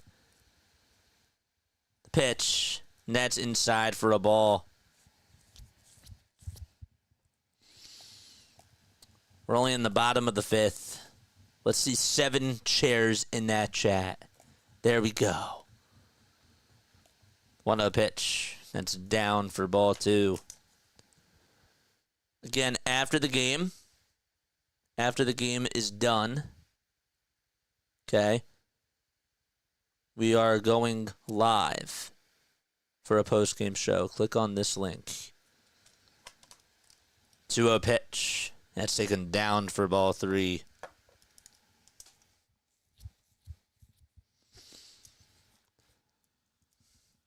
We got a $20 super chat from Tony. Tony, you are the best. I don't know how I missed it, but I did. Thank you so much.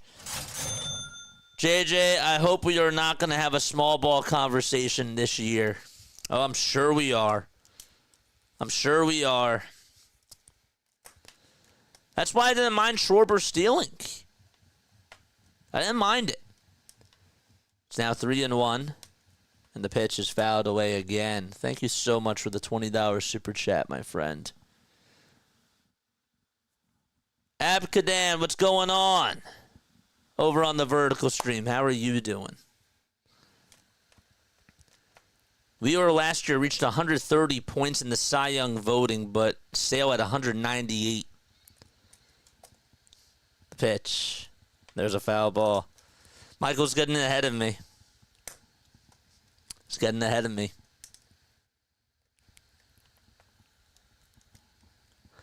He knows what's coming. The payoff pitch from Wheeler. And there's a bouncing ball. It's foul. Played by the first base coach, Para. He's not a fielder. But he threw it over to the fans.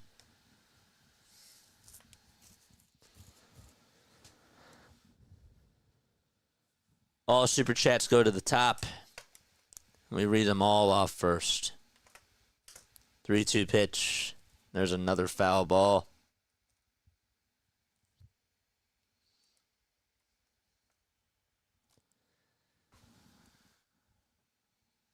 Eight pitches in this at-bat. 3 foul balls. Williams says, I'm tuning in from East Tennessee. Let's go, baby. The payoff pitch from Wheeler. Again, another foul ball. Bounced over towards the first base side by Ruiz.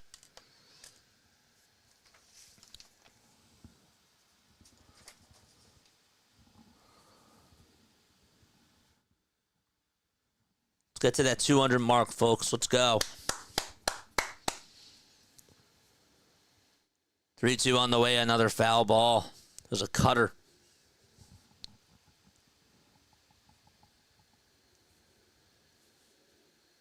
Shout out to all the people that are on here. We're going to have a big season for baseball. For Phillies and for just baseball, period. 3-2, and that's lined foul. We'll be doing some Sunday night baseball, which I'm very excited about. Starting this week. I want us to get more baseball fans on here. 3 balls, 2 strikes. The payoff pitch from Wheeler on the way, and there's a fly ball hit out over towards deep right field. It's carrying. It's going back towards the track, and into the bullpen it goes. And so Keibert Ruiz puts up a very good professional at-bat against Zack Wheeler and puts the Nationals on the board 1-0. And the pitch, to be honest with you, was not even a bad pitch. It was inside. Just a better at-bat.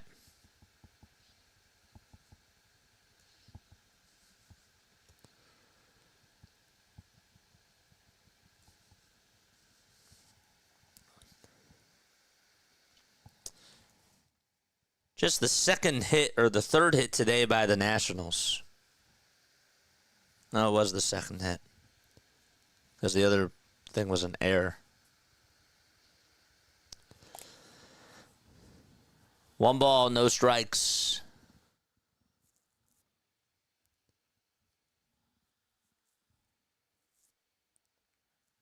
That pitch was a little bit outside, but it's a called strike. Hopefully this wakes up the Phillies, says Eagle Auto.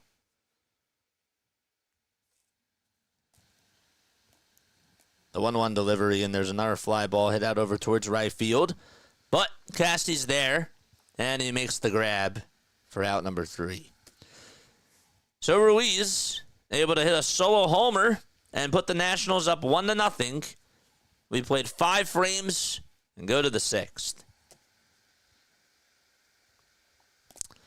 Okay.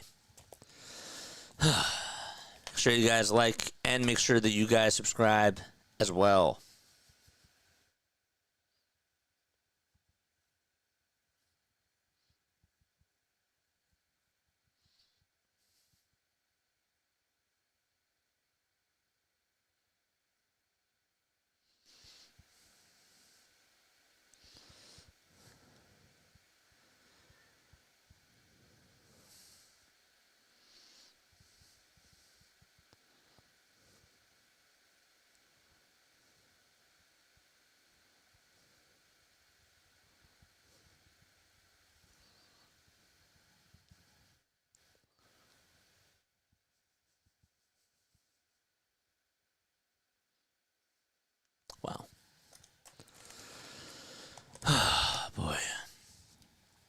Smash that like button. Let's get to 5K, baby.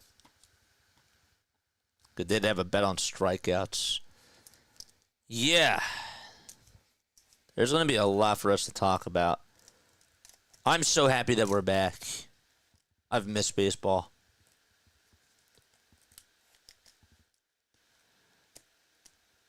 I think baseball's the best sport. I always forget about why that is. But it's so true. I have bias towards it. It's the best. I was actually tearing up today because I was in my car and I was driving and I was re-listening to some of those 2022 highlight calls and just seeing Rhys Hoskins with the bat spike. It put tears in my eyes. The pitch. There's a called strike. Those moments give me goosebumps. No balls, 1 strike. The pitch, and that's a curveball that's taken for a ball. How many wins do you guys think the Phillies are going to get this year? 1-1 to Casty, swing and a miss. A new baseball season is rejuvenating. It is. None of the spring training anymore either, where it doesn't count.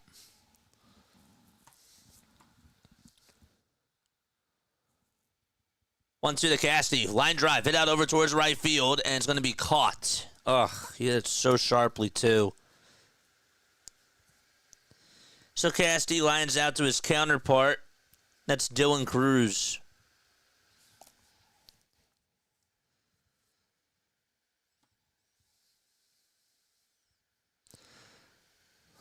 "90" says Eagles Auto. It says Eagle Auto. 94. 89. I'm going with 90 as well. Today I'm going with 90. That changes for me every day because this team is so bipolar.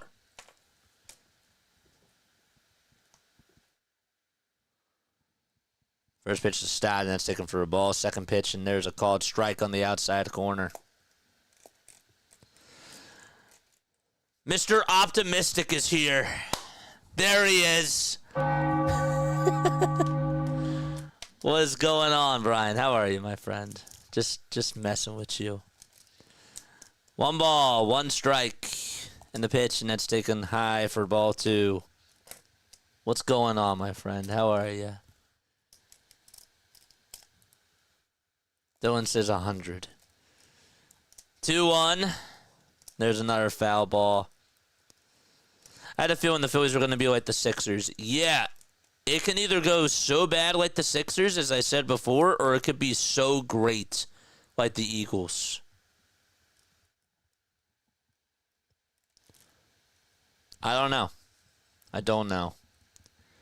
2-2. That's popped up. Hit out right behind the plate, but it's playable. And Ruiz will make the catch for out number 2.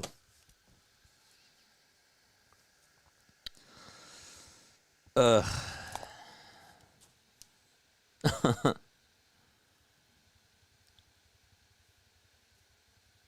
can't wait for Rob to say that the shadows were a factor today. We couldn't hit well because of these shadows. And I'm not telling you it's not easy. I'm not telling you it's easy to hit in the shadows because it's not. It's really hard. But the other team is doing it too. First pitch, and that's taken for a strike. 0-1, swing and a miss.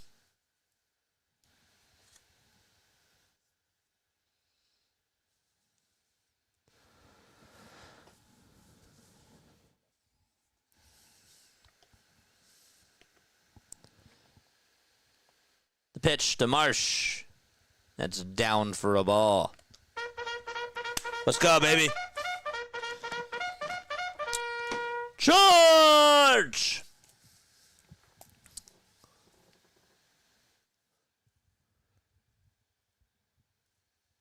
The 1-2 delivery to Marsh. Another swing and a miss, and that's now 13 strikeouts for Gore. And he has outdueled Zack Wheeler today. And we go to the bottom of the 6th. It's 1-0 Washington. And the Nationals are coming back up. I cannot wait to take your calls during this post-game show. We're doing it every day. Again, the link to join in on Discord, right over here. It's right here. Okay? After the game, what's going to happen is I'm going to take a step off, and then we're going to regroup. And for those of you that want to stay on, you get to listen to my monologue, and then we'll take calls on Discord, and we'll take calls on the phones as well.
The other Tony's here. What's going on, my friend? What's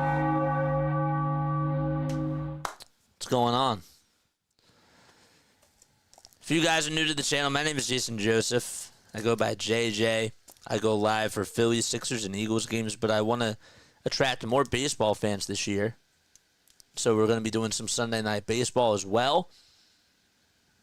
And we'll try to cover some more teams.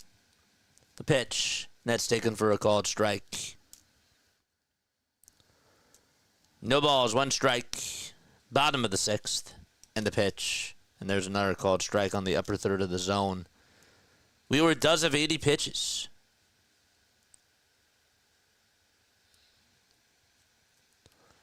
No balls, 2 strikes. Wheeler comes set at the letters and fires. And it's a foul ball again.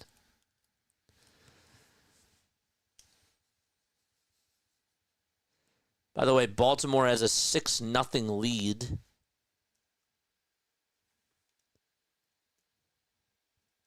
That's in the bottom of the 4th. It's actually now 6-2 in the bottom of the 6th. Sorry. 0-2 pitch. There's a foul ball. Brian, you missed Justin Crawford in the chat.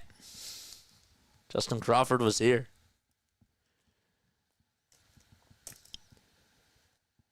Oh, 2. And the pitch. That's taken for a ball. Gore with 93 pitches. 66 of them were strikes. Struck out 13 batters, only gave up 1 hit in 6 innings. 1-2 pitch, and that's down for ball 2. If the Phillies have a bad April, guys, are you going to be mad?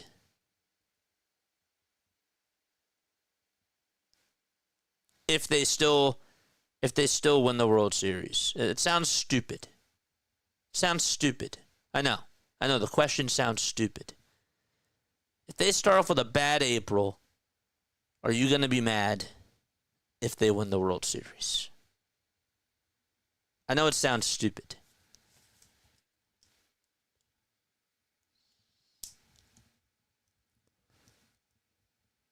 Pitch is taken down low for a ball.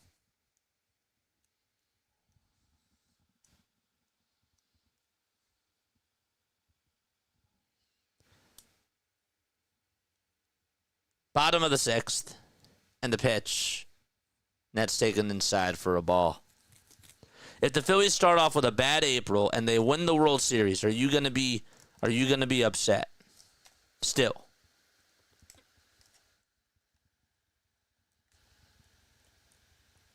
One pitch. And there's a called strike.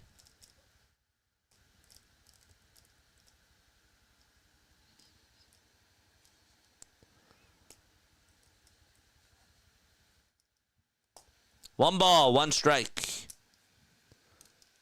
Toss back over to first is not in time. So then my question is, we got off to a very hot April last year.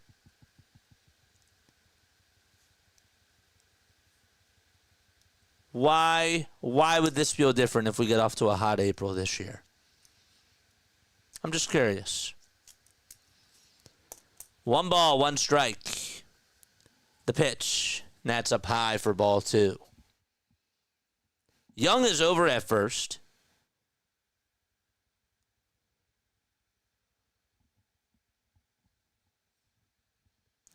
Two, 1. There's a called strike.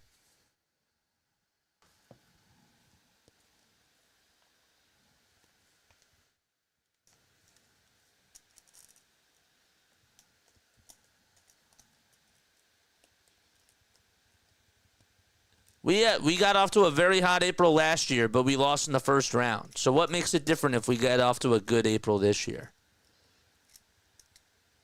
I'm just asking. 2-2 pitch. And there's a swing and a miss. And Wheeler gets his 8th strikeout. So there's another one. So you're saying it doesn't matter? No, I'm just wondering. I want us to get off to a hot start. I think that would be great. But I'm trying. Do you understand what I'm trying to do? I'm trying to play devil's advocate. That's what I'm trying to do. If we don't get off to a hot start, what's the point if we win the World Series? I think that we should get off to a hot start. But then you have other people that are out there just win us the whole damn thing. The pitch, and there's a called strike.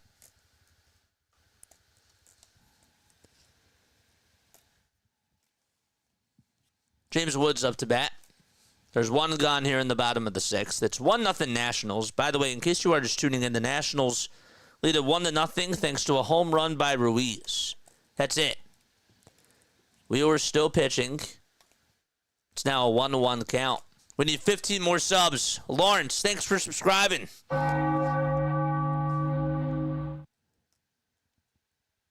1 ball, 1 strike, 1 out, bottom of the 6th. And a runner on over at first. And the pitch. And there's another foul ball.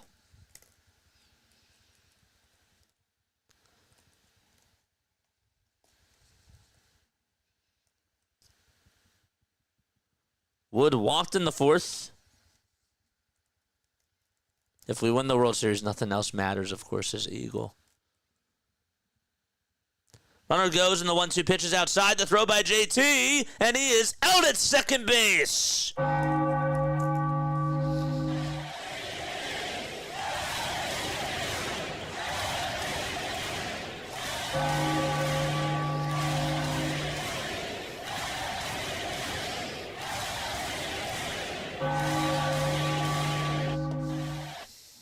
Gotta tell you, this guy's around with us for another 4 years, and he's getting all this money.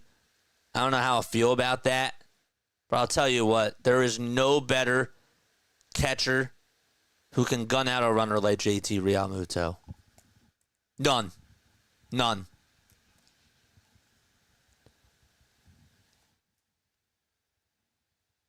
It's 2 balls, 2 strikes. Now it's 3 balls, 2 strikes, and the 3-2, and that's chopped foul.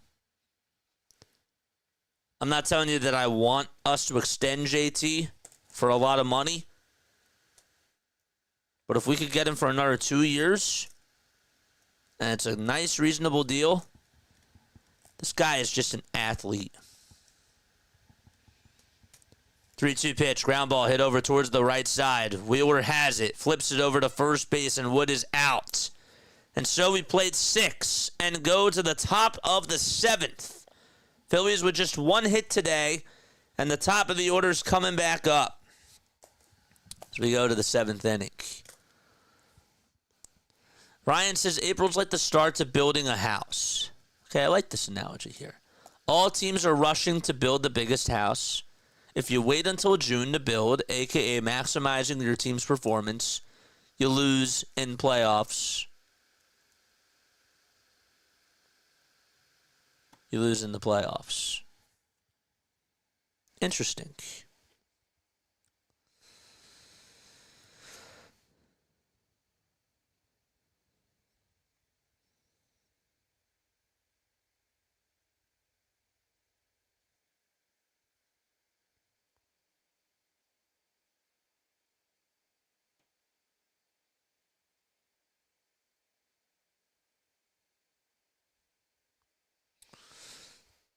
Thanks, Tanner. I appreciate you, man.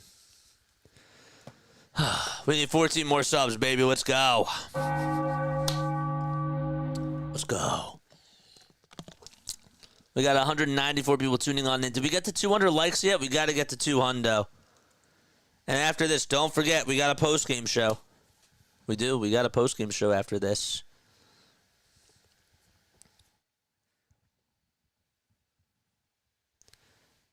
Orioles have put on a clinic today. Zach Eflin's pitching for them.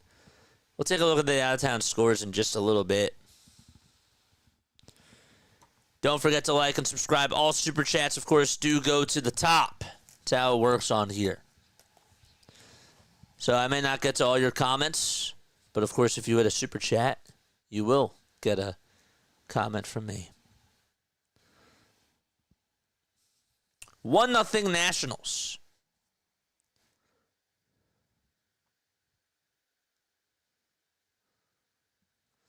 Lucas Sims is going to pitch. He played for the Reds and the Red Sox. Are we looking at the final score already? Love the sarcasm. But it actually could be legit. Lucas Sims is going to pitch. He had a 4.38 ERA. And so Gore's day is done. All right, it's jailbreak time. Come on. The pitch, and that's outside for a ball. It's jailbreak time for the Phils.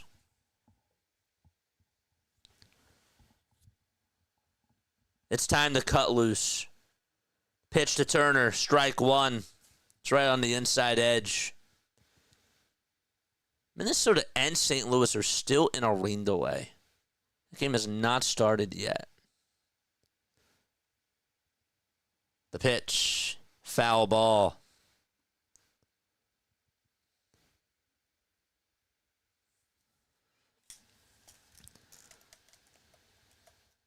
It's a big year for us, man. Top of the 7th, nobody on, nobody out, and the 1-2 pitch. That's outside for ball 2. Mullins just went deep for the second time today. Cedric Mullins.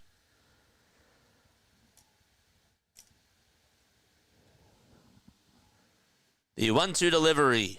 Another foul ball by Trey Turner.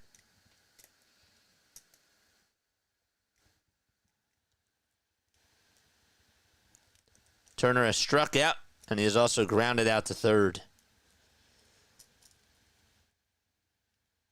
2-2 pitch to Trey. Fly ball hit out over towards center field, and on the run to make the catch is the center fielder, Young. He has wheels. He can fly. He was running in over towards home plate, and there is out number 1.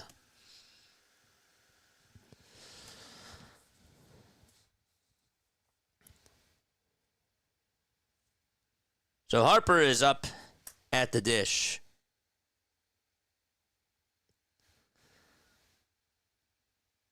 Rests the bat on the shoulder.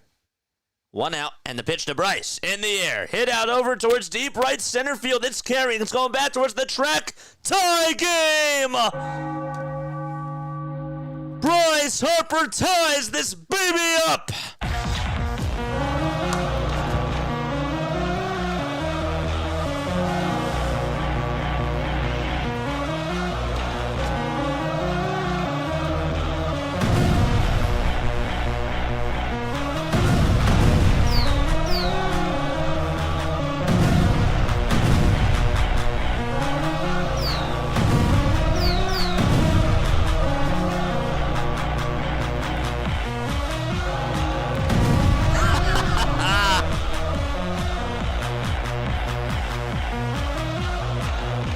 It's Alec Bohm who's coming up to bat, and the first pitch that he sees is a called strike.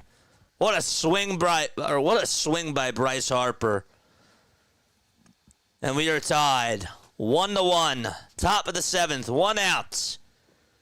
The pitch to Bohm. And there's a called strike. I was wrong. I was totally wrong.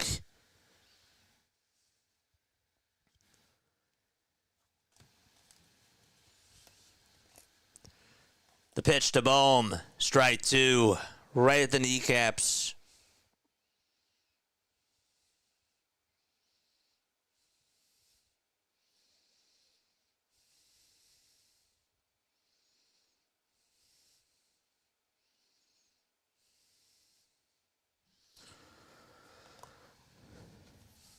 It's 1 ball, 2 strikes with 1 out in the top of the 7th.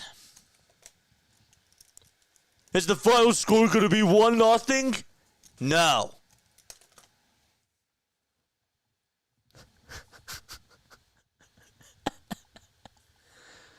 2-2 pitch to Bohm, swing and a miss. Got a 4-seamer at 97, right at the kneecaps. And there's an out.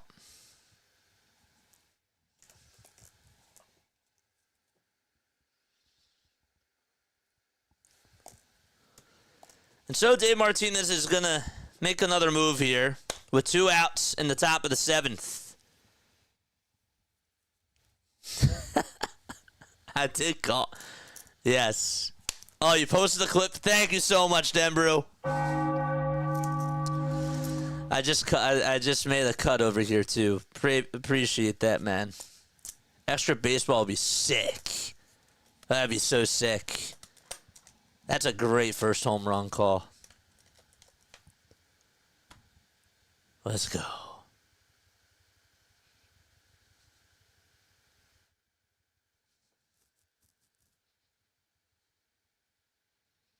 This is what watching your championship window looks like. Well, we're not going down with a loss today, guys.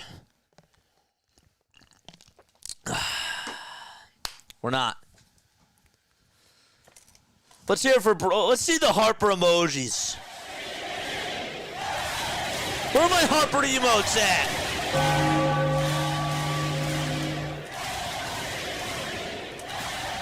Where are those emotes at? Come on.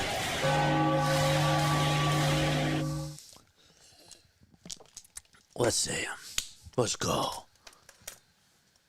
There they are. I love them. I love them. Let's go. 10 more subs, baby, till we get to 5K. Oh, we're so close. We're going to hit it on stream. Let's go, baby.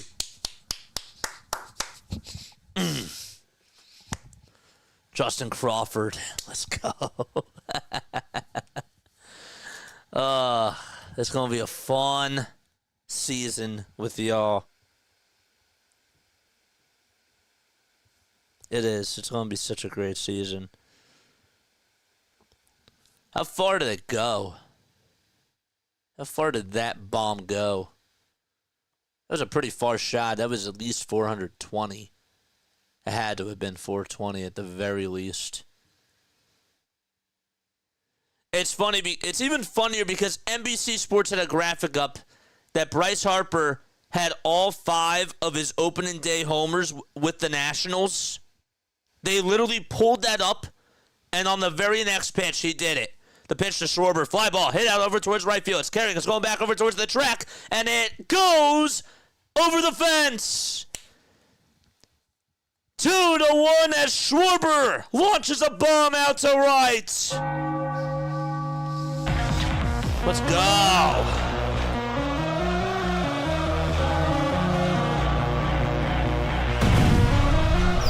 It just got out.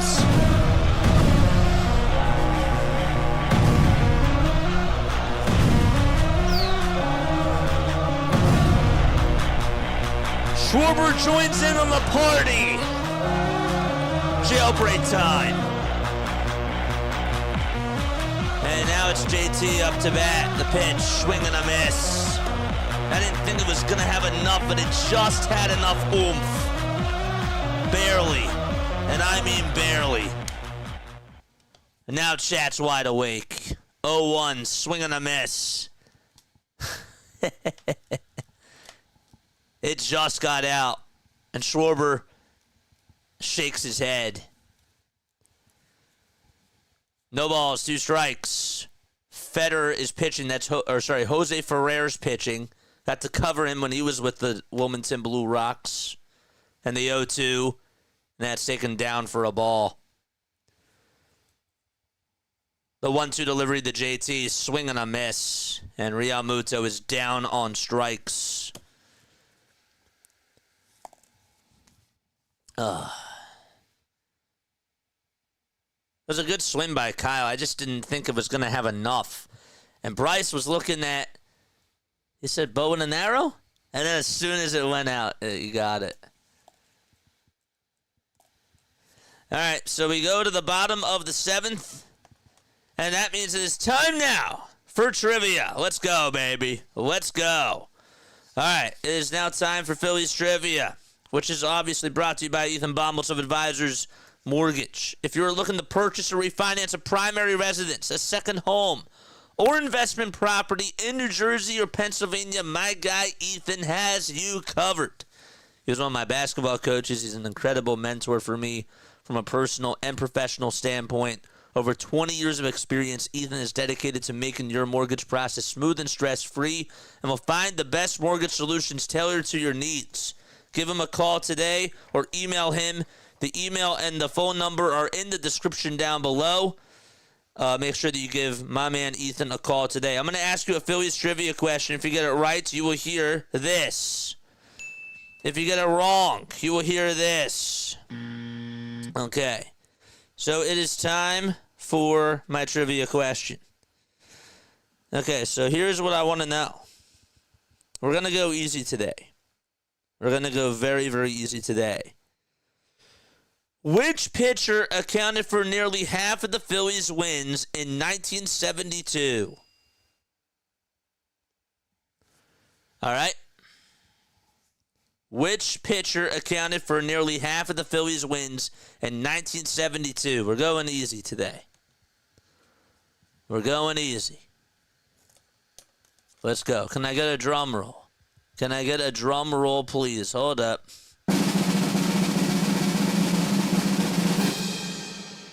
Oh, let's do that again. Let's get another drum roll.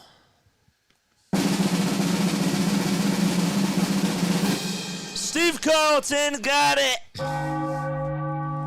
Yes, all of y'all that said Steve Carlton, that is all correct. Got it. Bing, bada bing, bada boom. We need 6 more subs for us to get to 5K. We're so close. All the above, says Ryan. Yeah, appreciate y'all. Thanks for playing trivia with us. Orion Kerkering is pitching right now for the Phillies. He went 64 games last year at a 2.29 earned run average. Also was really dominant. Had a pretty good spring training, too. Excited to see what the Phillies bullpen is going to provide. And so, Kerkering is pitching the 7th inning. Yeah, I guess assume that that Alvarado might pitch the 9th? Maybe? And maybe in the 8th inning you have Romano? I don't know. We'll see. So Kerkering is pitching the bottom of the 7th.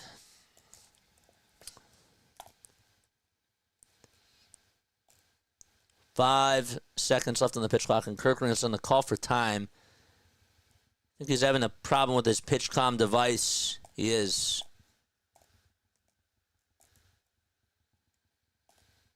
He is. We'll see. We'll see. So if he's going to get a new piece of pitch comm equipment, and we have a stoppage in play. How are the Orioles up 9-2, and yet they're in the top of the 8th? It's wild. Game's not even like 2 hours old. Pitch on the way, and that's taken outside for a ball. You like Orion's Joker headband? Yeah, me too. Don't forget to like, don't forget to subscribe as well. Pitch that's popped up, hit out over towards shallow center field. Stott can't get there, and it drops in for a base. It also gets by Brandon Marsh, and going over to second base is Garcia, and that's a bloop double. Well, Stott lost it in the sun, and then it hit off of his cleat, and it went right by Brandon Marsh. Not too far away, but still. And that's a bloop double.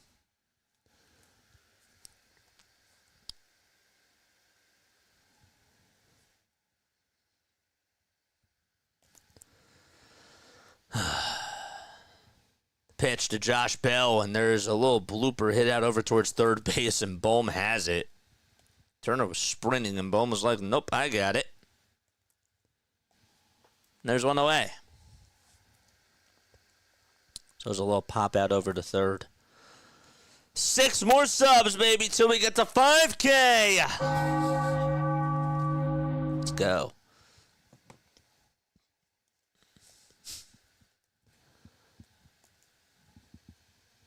The pitch. There's a called strike.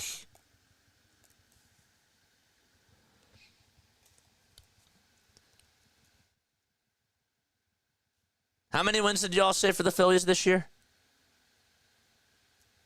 Some of y'all said 94 and 90. For those of you that did not participate earlier, how many wins do you guys think the Phillies are going to get?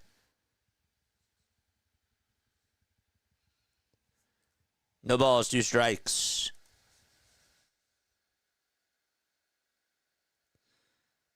Jackson Merrill just robbed Baldwin on a potential homer in Baldwin's catch and debut. The pitch on the way, and there's a little blooper that's hit out over towards left field again, and that's going to drop in for a base hit. Lowe's going to go over to second base.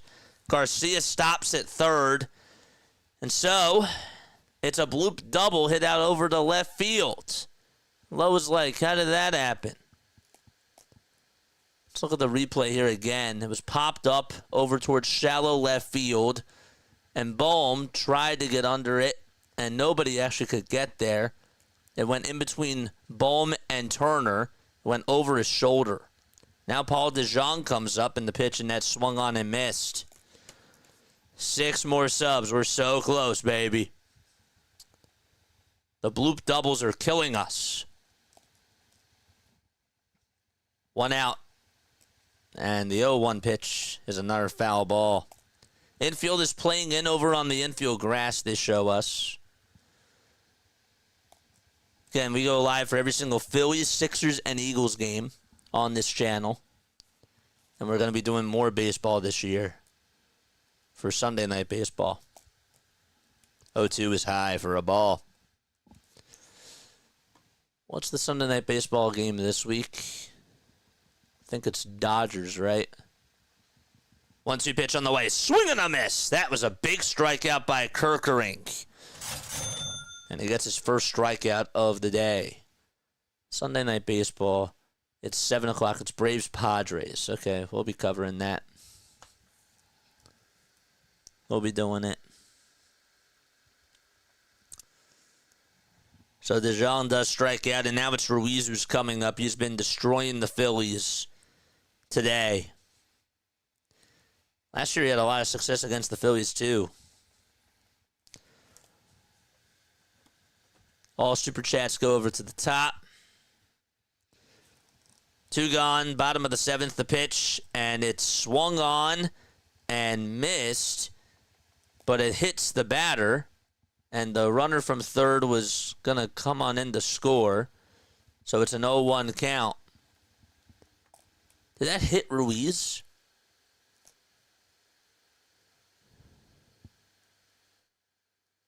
It did. It hit him right on the knee, and he still swung on and missed at it. Right below the knee.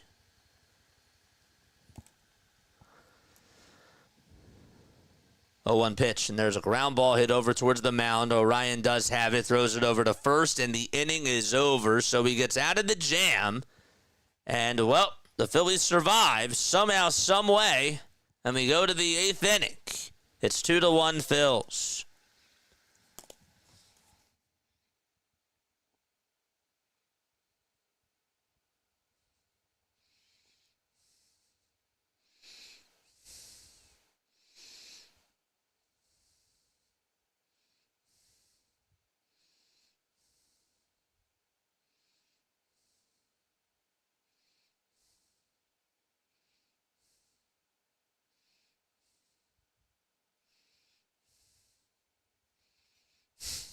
It's insane. KC and the Sunshine Band has been stuck in my head all day. We're almost there. We need 5 more subs.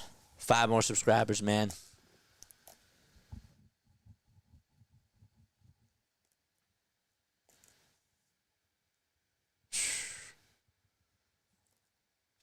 Larry, you have no idea. I almost tweeted the same exact thing that you just said.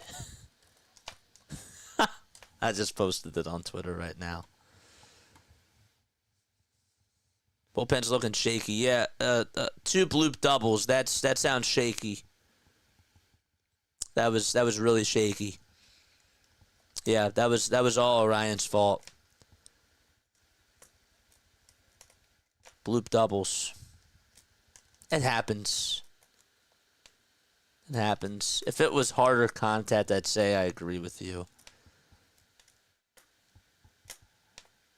Defense was shaky in that inning. Yes. Yes. That wasn't Orion's fault. Let's go, baby. All right, Kepler's coming up, and Ferreira's still back out there. Or is going back out there for the 8th. 2-1 Phils. Top of the 8th inning. This game's been flying. And the pitch on the way, and there's a called strike. 3 more subs. And please hit that thumbs up button. We have 232 people tuning on in. I don't think we got to 200 likes yet. 0-1 pitch, and there's a swing and a miss.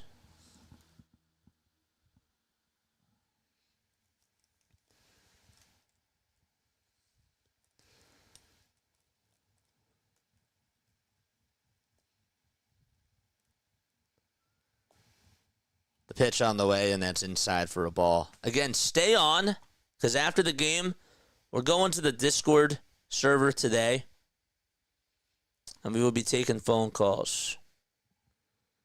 1-2 to Kepler, and that's low and away for ball 2. Kepler actually had a really nice spring training overall. Now just has to come through when it matters.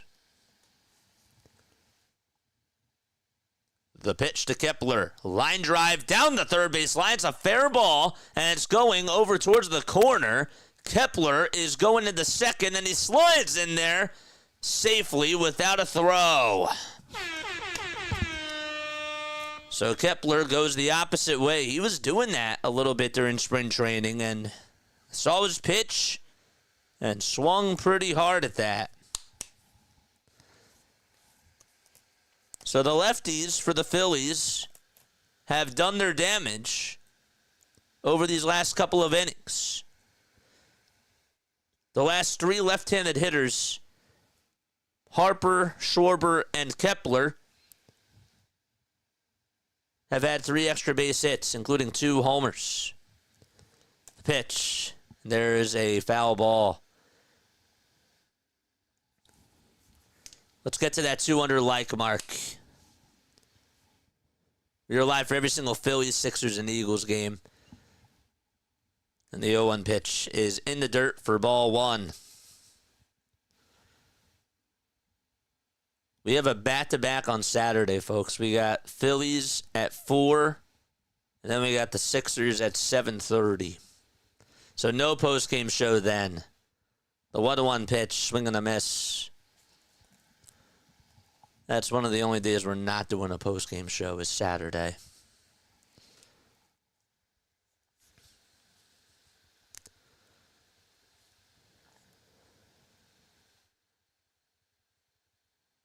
The 1-2 to Castellanos, and he fights it off. It's another foul ball.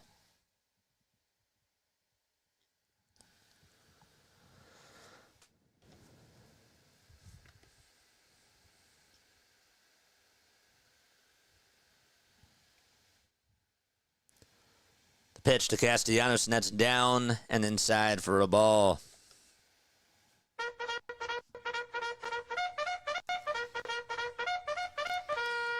Charge! The pitch, ground ball, and it's a foul ball over towards the third base side.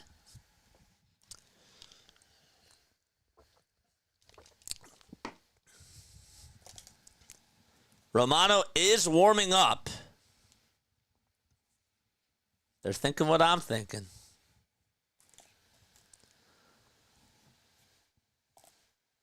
It's 2-2 now to Castellanos, and the next pitch is fouled off again. This is the type of at-bat that we won from Castellanos. This is the type of at-bat that we want from everybody. 2 more, baby.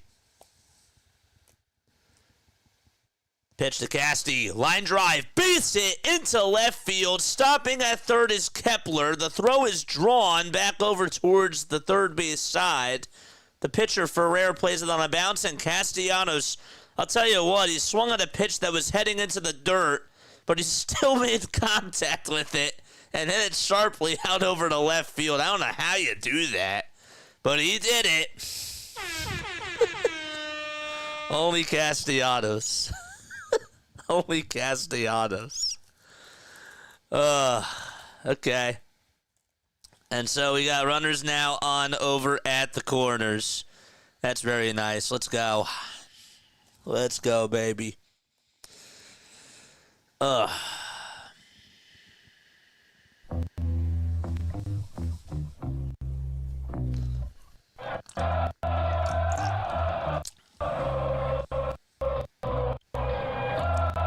we gotta stop this. I don't know why that wasn't working. Alright, we got runners on over at the corners. Santa Claus is in the building. It's March, dude. It's March. But I guess it's never too late to get into the baseball spirit.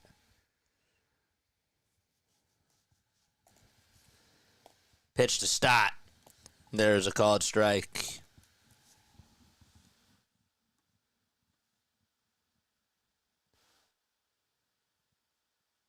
Oh, come on, my friend. Come on. What are you doing?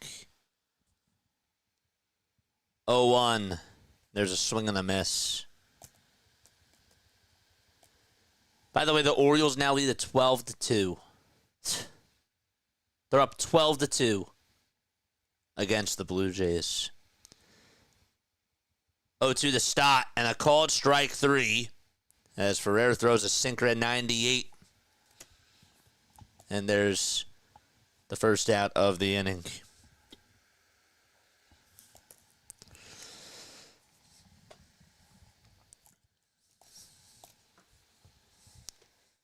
And now it's up to Brandon Marsh.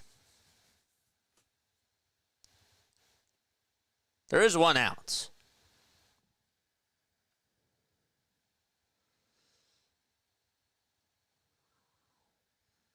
Marsh does show bunt. The pitch is taken outside. Wow, so they're working on bunting.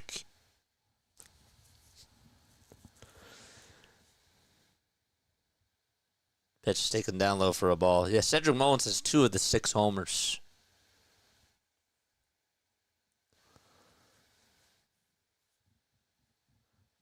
One ball, no strikes. Marsh will show bunt again, and the next pitch is outside for ball 2. As he just got it back.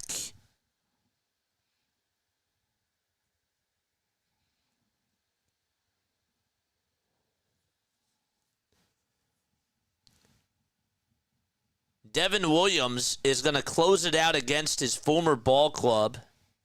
Yankees have a 4-1 lead in the top of the 9th.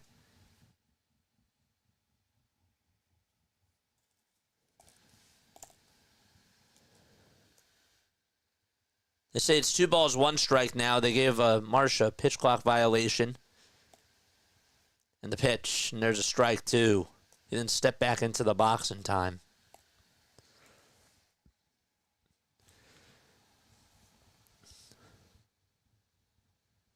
That's how you give up in that bat. But come on, stay with it. Pitch to Marsh, and another called strike 3 on the outside corner. That pitch clock violation was beautiful.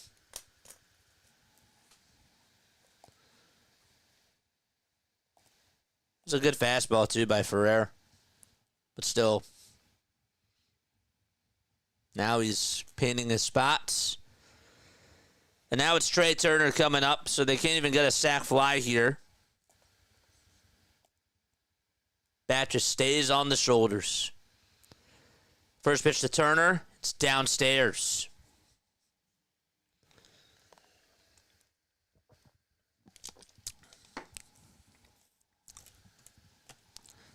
Keep the likes coming, baby.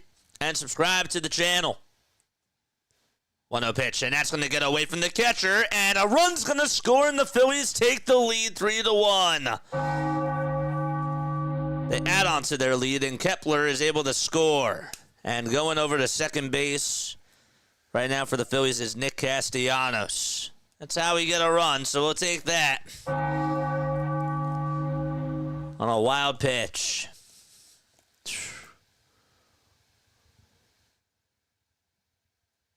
Not a good block at all by Ruiz. 2-0 to Trey, and that misses badly inside for ball 3. Another $20 super chat from Tony. Worried about Martian Stott in the lineup this year. I feel you. Stott had a good spring training. I want to see how that plays out. But if Martian's going to play every day, and we'll talk a little bit more about it during the post-game show. I don't know. 3 balls, 1 strike, and the pitch to Turner. And that's inside and low for ball 4. Tony, appreciate you with the $20 super chat. Means a lot. And here comes Bryce Harper, baby. Harper emotes in the chat. Let's go.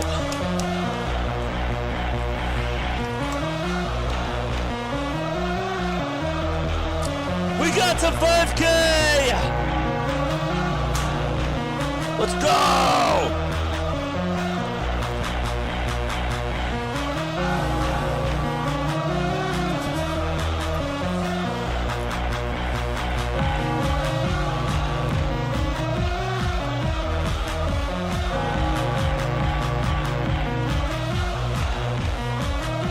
Harper in the box. He homered his last time up. The pitch, strike 1.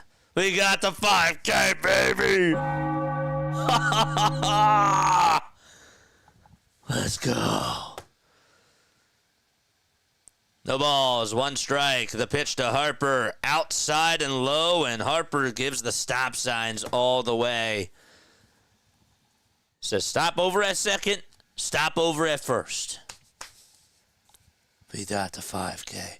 Don't forget, after this, we got a post-game show. Thank you, thank you, thank you.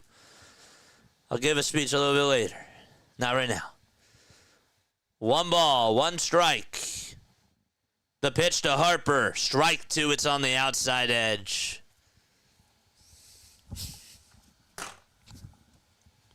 Can't believe it. I didn't think we'd get there today.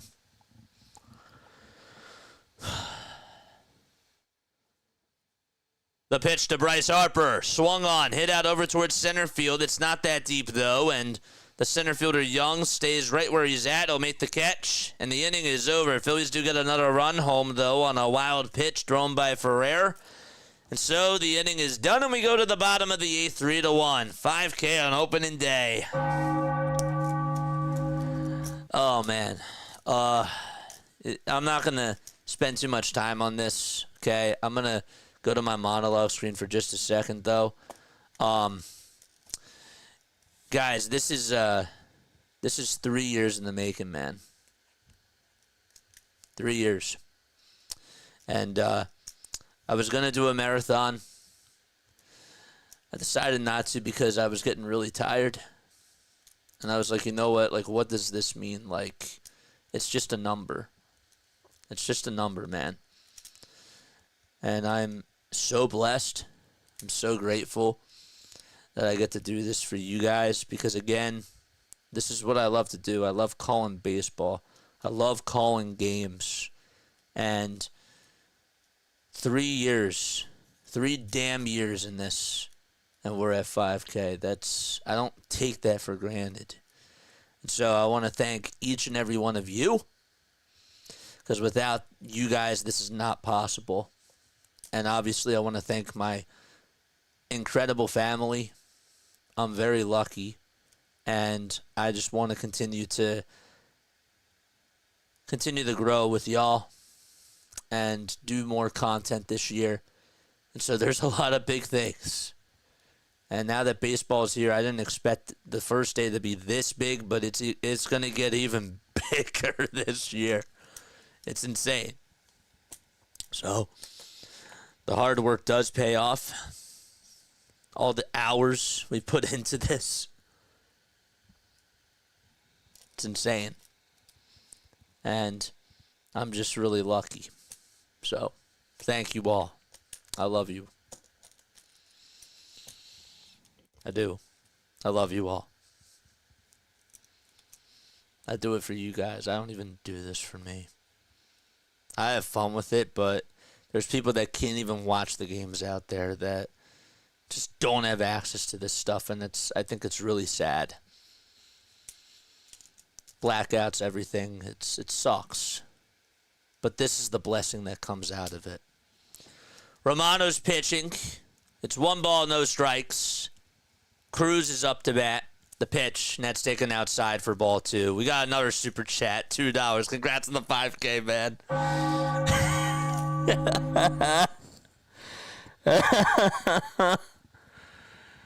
We did it.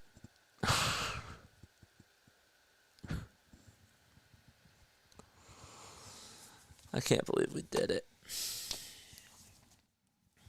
2 balls, no strikes, and the next pitch is taken for a ball. All right, let's focus on this. This isn't about me. Come on. 3 balls, no strikes, and the next pitch is up high for ball 4. This isn't good. So Romano walks Cruz on 4 pitches, and the tying run is coming up to bat. All right, let's lock back in, man. Here's the 5K, man. Love you all. Love you, Joe. Love you, Larry, Starkey. Go subscribe to a Starkey, please. Starkey, drop that link down below. The pitch to Young, and that's inside for a ball. All right, so Romano has not been able to find the zone.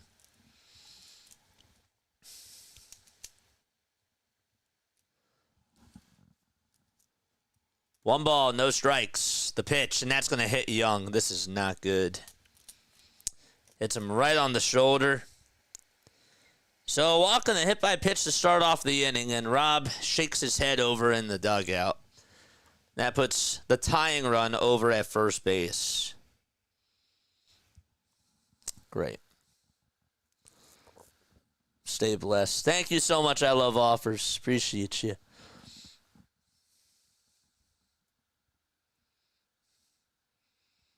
Ryan, thank you.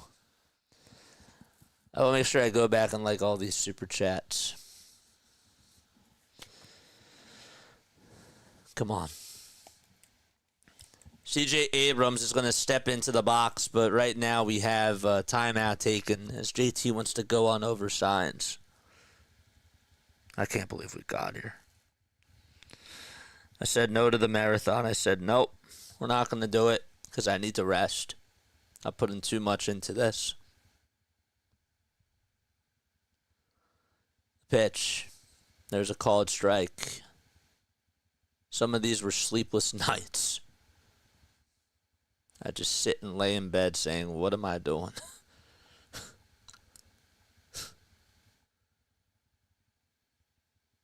0-1. That's inside and low for a ball.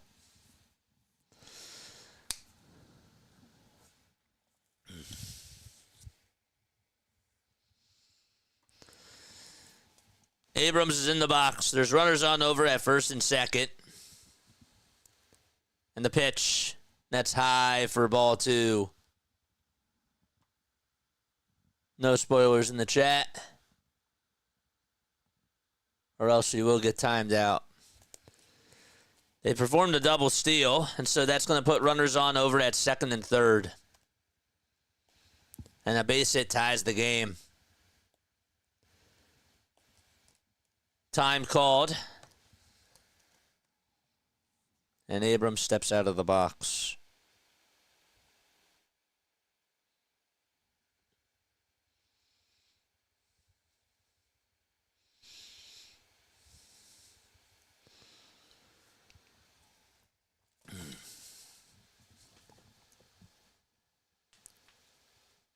2-1 pitch to Abrams. Swing and a miss. He wanted to go. He wanted to swing for the fences on that, too. And that slider was on point. Strikeout here, it would be absolutely huge. The pitch to Abrams. Popped up and hit out in foul ground. Bohm looks up, and he can't get there. It hits the backstop. And Santa Claus watches it, too. And the count is still 2-2.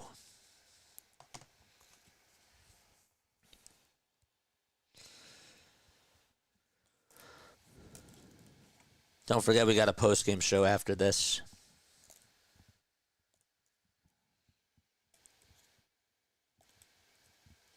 Romano gets set the belt. Kicks, delivers, ground ball, hit over towards first base. Harper tags home plate, and a run's going to score. Tags first base, and a run will score. So there's an RBI ground out. The runner from second does go on over to third, and it's now 3-2 Phillies.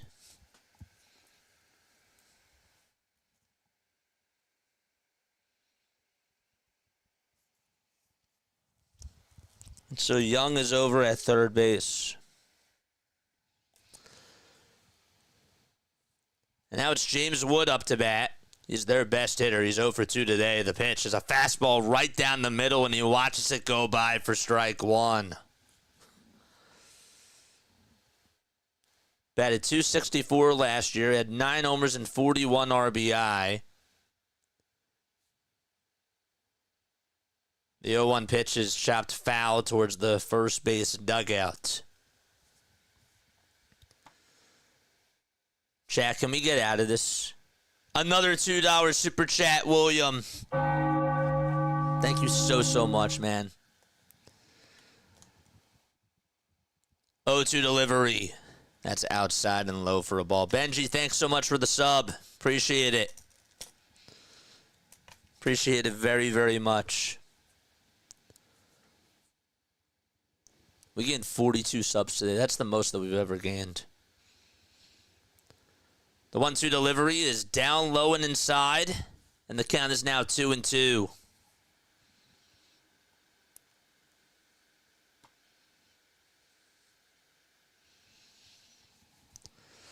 I'm sure you guys have a lot to say after this game is done. I do. The 2-2 delivery to Wood. And it's a foul ball again. Just got a little piece of it. And still stays alive.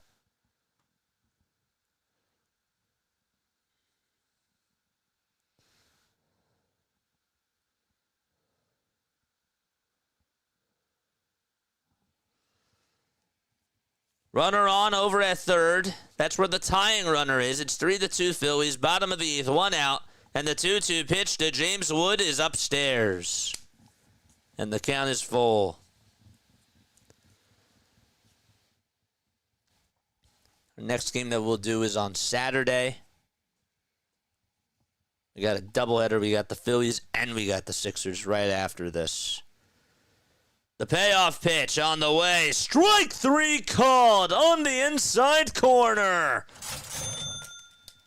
That was his best pitch that he's thrown in this inning. And it was absolutely much needed. Perfect pitch. And Wood's down looking. And now it's Garcia Jr. who's coming up to the plate.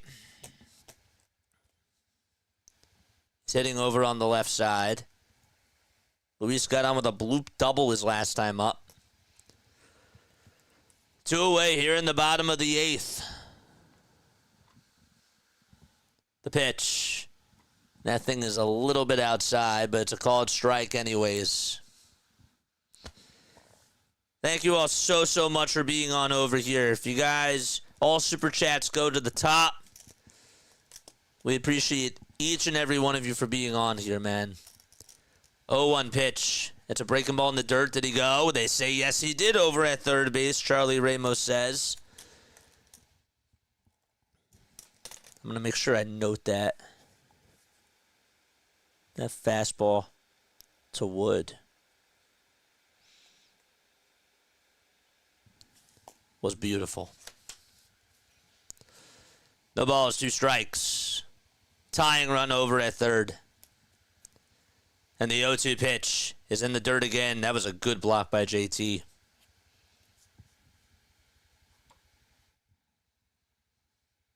Slider had a lot of break to it.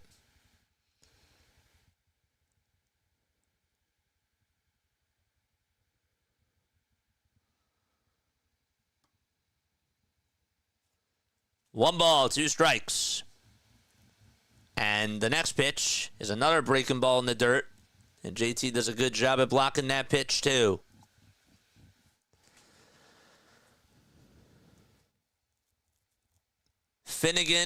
Kyle Finnegan warming up in the bullpen. He's the closer for the Washington Nationals.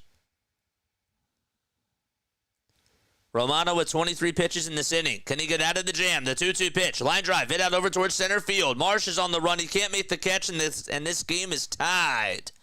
It's an RBI single. And it's back to a brand new ball game. 3-3 in the bottom of the 8th as Garcia gets it off the end of the bat, sends it out to center, and makes good contact with the baseball.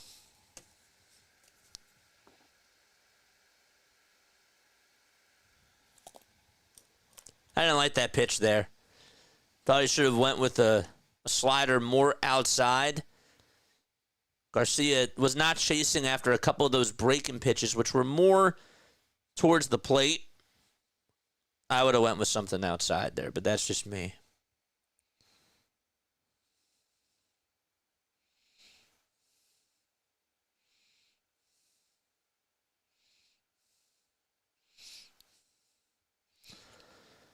The pitch, and there's a called strike. Throw over the second base by JT is not in time.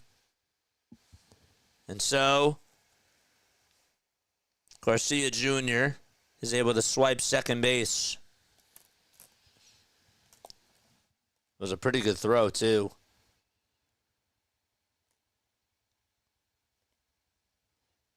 But it looked like Turner, who tried to swipe him, just dropped the ball at the last second. Let's see again. That's pretty close. He got him on the elbow, but he just dropped it. Yeah, it was a little bit late.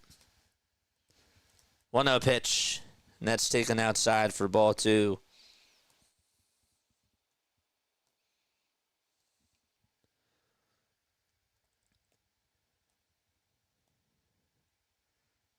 Pitch, swing and a miss. Fastball came in 97, and it was running high and away.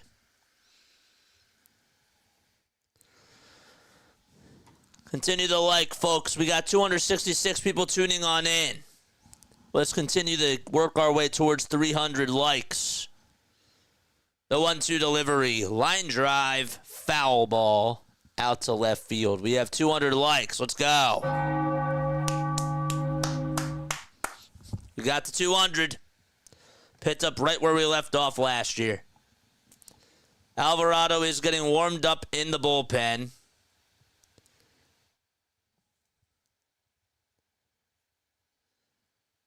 And the 1-2 pitch. There's a ground ball hit towards the right side. Stott has it, tosses it over to first, and the inning is over. And so, time to go to the top of the 9th. We're knotted up 3-3. Okay.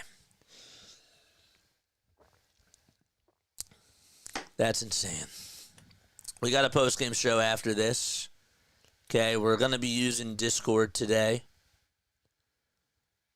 This is the event link for Discord. Okay. I will also open up the phone lines too. Okay. I will also be doing that as well.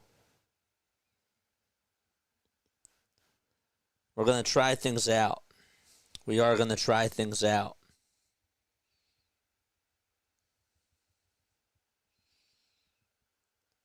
Give me 1 second.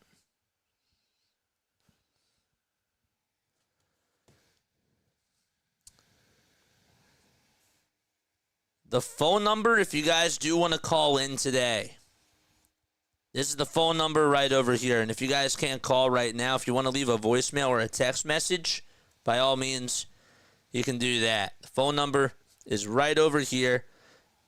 It's 610-314-0844. I don't think we're going to use this all the time because it doesn't, it doesn't like hold callers. It doesn't put people in a group, and that's the only thing I don't like about this. But again, we're going to try it. So that is the phone number to call in or to text or leave a voicemail message for our post-game show. That's the phone number. And if my mods want to copy that phone number, please copy that phone number and make sure you have that Discord link too. So we're tied 3-3. Washington tied it up.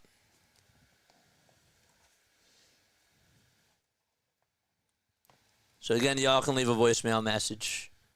We're going to the top of the ninth. Kyle Finnegan is going to pitch.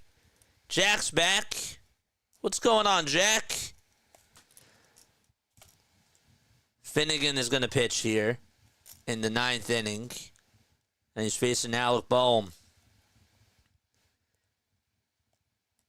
The pitch to Bohm. Ground ball towards the right side. Base hit into right field. And Bohm starts things off with a bang. It's a leadoff single. All right, so Alec does get on, and Kyle Schwarber is coming up to bat. He homered his last time up.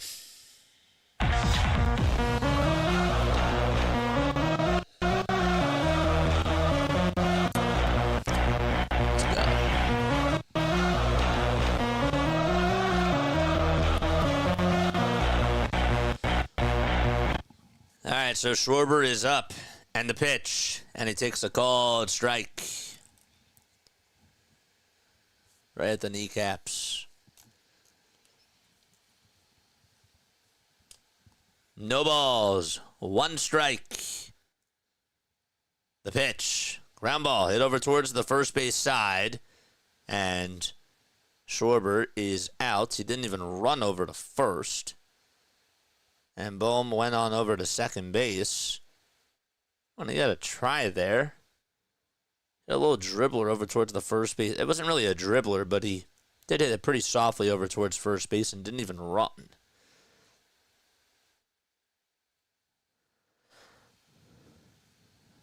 First baseman had it, but still.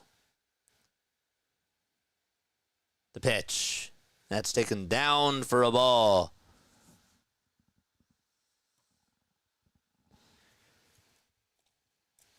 In case you're new to the channel, the name is Jason Joseph. This is Play-by-Play with JJ. We go on for Phillies, Sixers, and Eagles games. We're also doing some Sunday Night Baseball as well.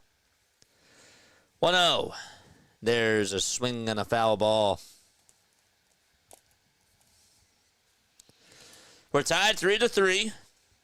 Mackenzie Gore struck out 13 batters and only gave up one hit in 6 innings. The 1-1 to JT, and it's a foul ball. Then Harper in the top of the 7th with one out of the solo homer out to center field, and then Schwarber hit a homer that just got on out. And then the Nationals got a run back. Well, they got their first run in the bottom of the 5th on a solo homer by Keibert Ruiz. And then they tied it up in the bottom of the 8th. 1-2 on the way, swing and a miss, and JT is down on strikes.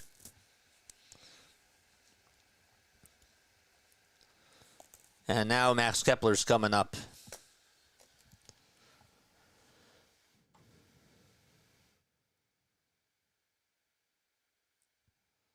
Hit that thumbs up button, man, and subscribe to the channel as well. Go ahead runs over at second. The pitch to Kepler. That's inside and low for ball 1. It's a splitter.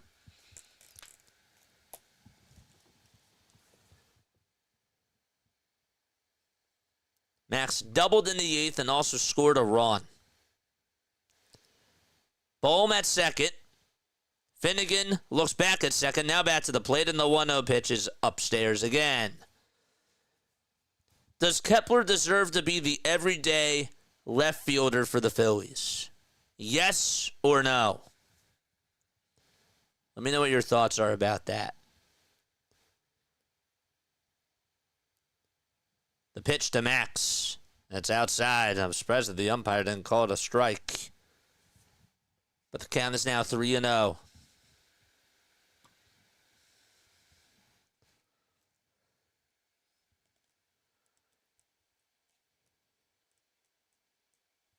The pitch. Low and inside for ball 4, and Kepler gets on for the second time this afternoon. Okay. So Kepler does get on with a walk. And here comes Castellanos. He did single out to left his last time up. He put up a very good at-bat and swung on a pitch that was heading into the dirt, but he still got it into the outfield.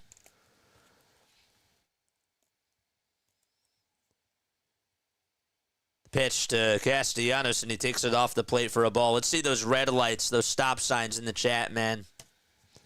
Let's see the stop signs in the chat.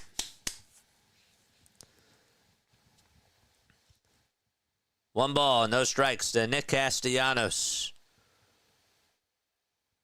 The pitch, way up high for ball 2.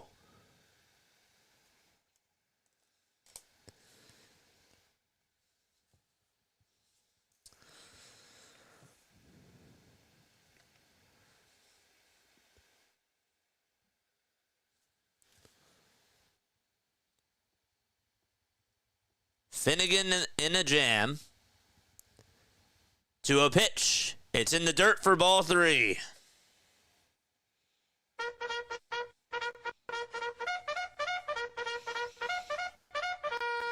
George!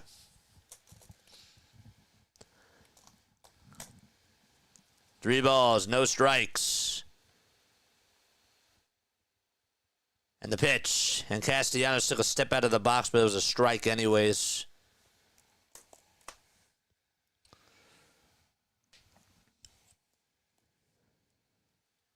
Casty singled in the 8th. He's up in the count 3-1.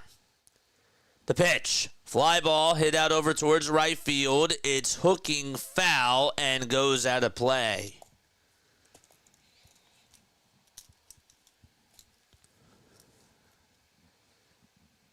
Casty last year with 2 outs and with runners in scoring position batted .260. And he had 8 extra base hits, including 3 homers. One swing can give the Phillies the lead back. Lots of tension. The 3-2 pitch. High for ball 4, and Castellanos draws a walk. And that is going to load the bases for the Philadelphia Phillies with 2 outs here in the top of the 9th inning. All right, soundboard is not working today. Apologize about that. I think we have a lot of things running, and that's why. But now it's Bryson Stott who is coming up to bat with the bases juiced. That at-bat by Castellanos. I'll give him a little applause for that. That was big. Good for him. See him walking over to first base, and he said, well, I got on. And that's what matters. That's exactly what matters. We got a $5 super chat. Thank you so much. My man, Nick. Unfortunately, Wheeler couldn't get the win. Congrats on the 5K. I appreciate it, man. First pitch, and it just misses inside for ball 1. Thank you so much. 1 ball, no strikes. 2 outs in the top of the 9th. Hit that thumbs up button, baby. The 1-0 pitch to Stott. Strike 1. It's on the outside edge.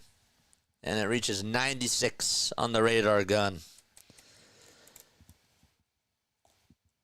Bohm at third, Kepler at second, Casty at first. The pitch, swing and a miss at 95. All rise here at Nationals Park. Stott takes a step out of the box, but steps back on in. 20 pitches for Finnegan. 1 ball, 2 strikes. The pitch to Stott. Inside and high for ball 2. That almost hit Bryson Stott. That was inches away from hitting him.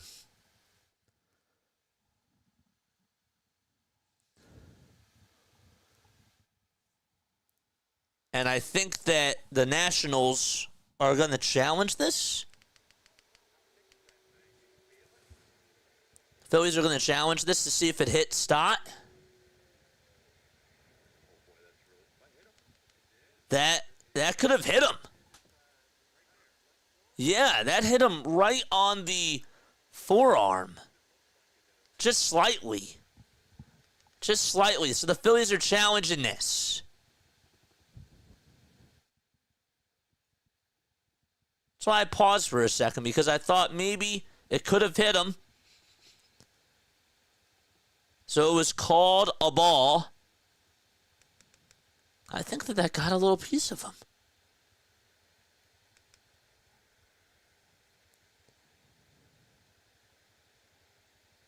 So we're waiting on the call here.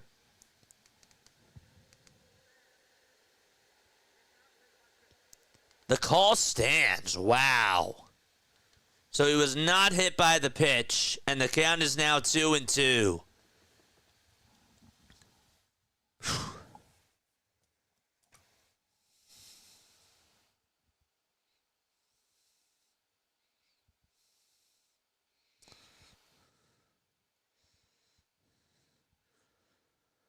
2-2 pitch on the way, and that just misses inside.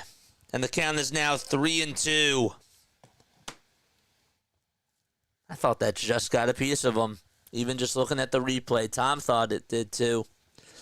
3 balls, 2 strikes, bases loaded, 2 outs, top of the 9th. The next pitch to Stott. He pops it up. It's hit out over towards shallow center field. Who's going to get it? It'll be Young, and he's there to make the grab. And the inning is over, and we go to the bottom of the 9th. All tied up 3-3. Wow. Oh, boy. That's insane. That's insane, dude. And Nick, thanks again for the $5 super chat.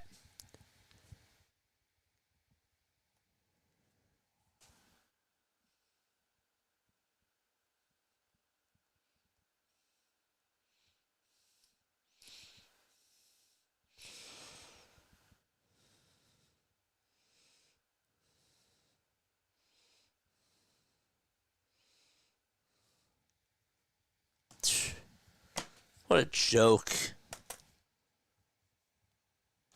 What an absolute joke. I really want to know why they called that. Why they stood with the call. Did they not have enough conclusive evidence to see that it hit him? I'm sure Stott would have felt a little something. Whatever. And he did swing that ball 4. He did. You're right. Call on in after the show, folks. Call on in after the show, and we will be taking phone numbers, or phone calls, that is.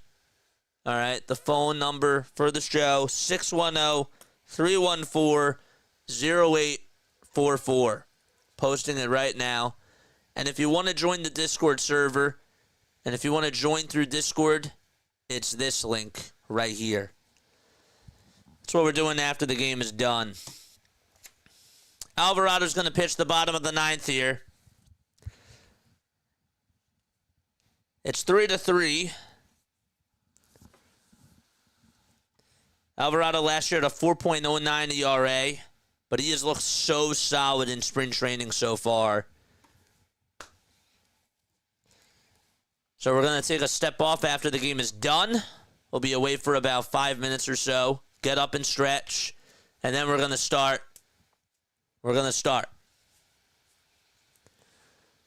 in the bottom of the ninth. Alvarado going to pitch.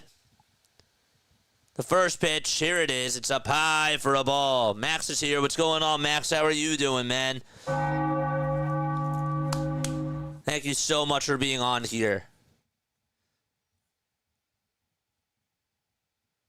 The 1-0, and it's strike one. We have gained today, I think we've gained 50 subs today. Almost. We need one more to gain 50. Because we had 4969 coming into this. Or 4959. Thank you so much, man. Thanks. We celebrated before. It was great. 1 ball, 2 strikes to Nathaniel Lowe. And the pitch is way up high and way outside for ball 2.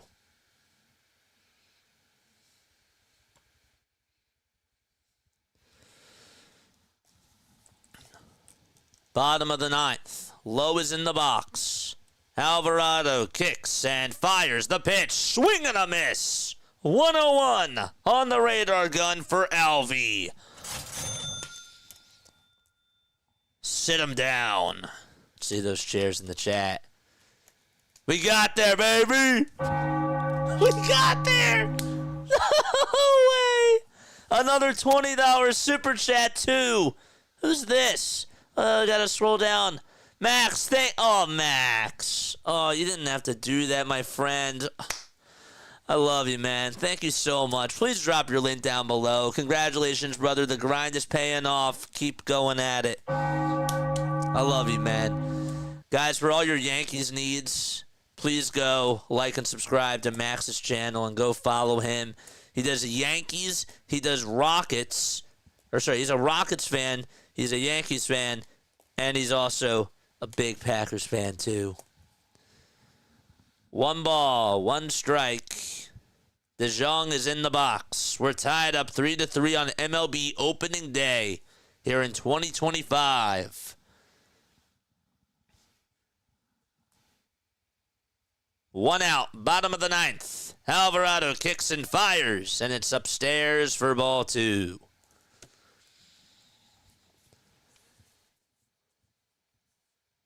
Tomorrow is our day off. And Saturday, we're back at it. The 2-1 delivery is inside and low for ball 3.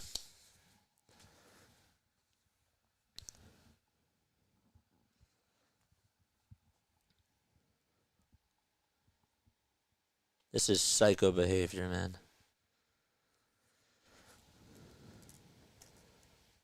5 seconds left on the pitch clock again. And the 3-1 delivery on the way. Swing and a miss at 101 again.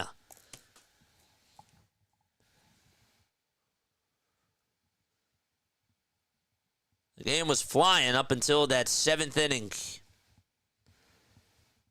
The payoff pitch to DeJong. Strike 3 called on the inside corner at 101.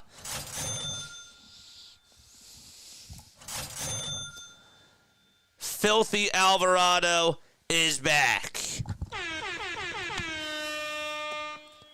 That's what gets me fired up.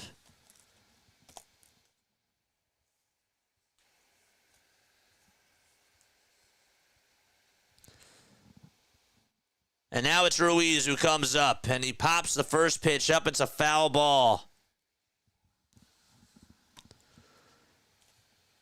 Kabert hit a home run and also singled and has gone 2 for 3 today. 2 outs, bottom of the ninth, nobody on. And the pitch is inside and low.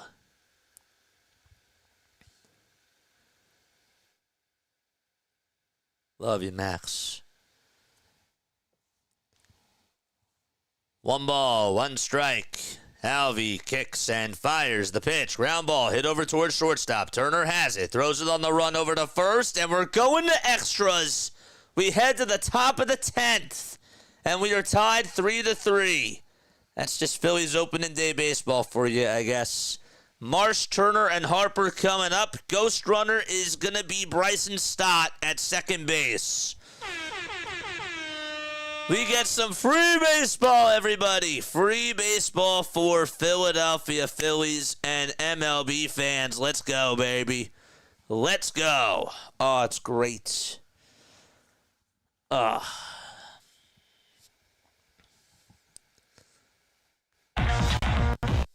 right, we're done. We're done with it. I'm done with my soundboard. It's done today. I think that we've overdone it. It's too bad. It is. It's too bad. Let's X out of this. Let's X out of that. Oh, yeah.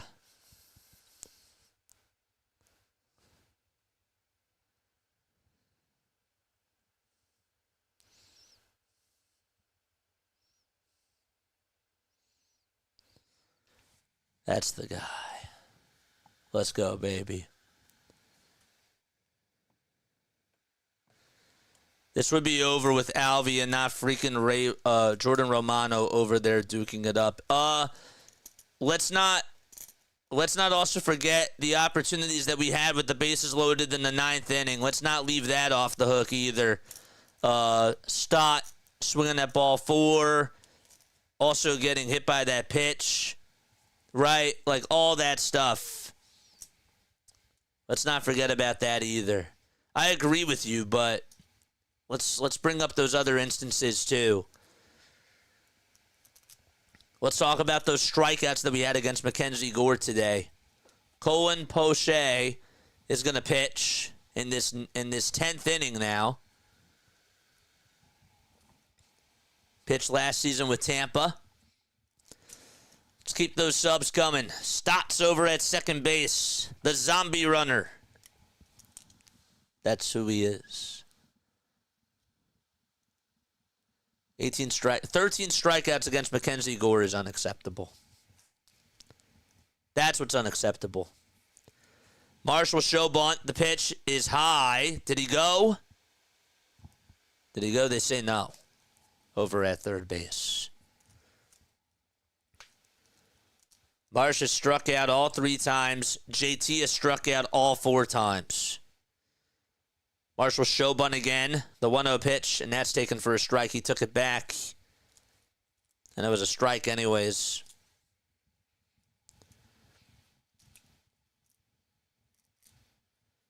Phillies and Nats in a dogfight here on opening day. The 1-1 delivery is outside. And low for ball 2. Keep hitting those thumbs up buttons. Let's get to 300 likes. Did we get to 300 yet? Keep pushing it, mods. 2-1 delivery to Marsh, and he bunts it foul towards the third base side.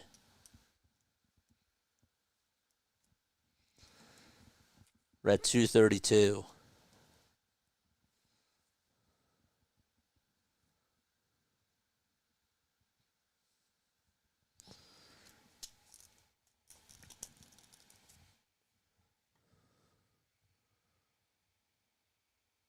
Stott at second, the 2-2 pitch, and there's a called strike 3. He goes down looking at a fastball right at the knees.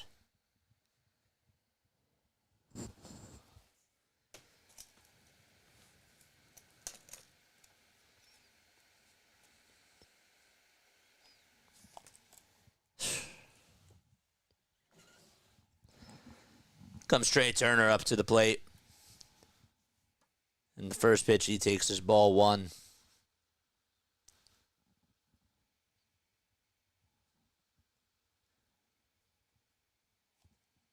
One-0 pitch to Turner. It's popped up, and it's a foul ball. That one goes out of play.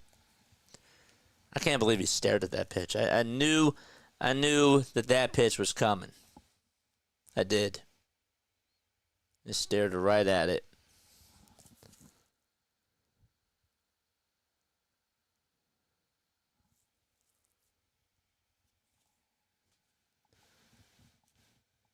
pitch to Trey Turner, and he gets jammed on the pitch, and it's popped up and hit it back over towards the mound, and there's out number 2.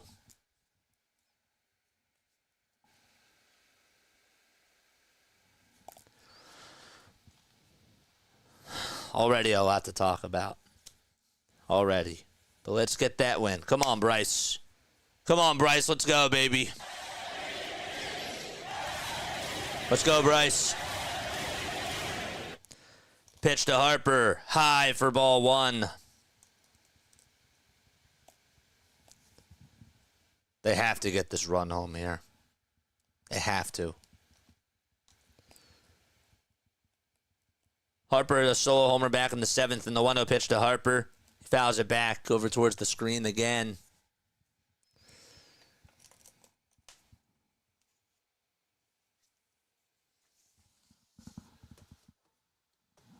Again, this game is sponsored by Pegasus Sports Video. Go check them out down below.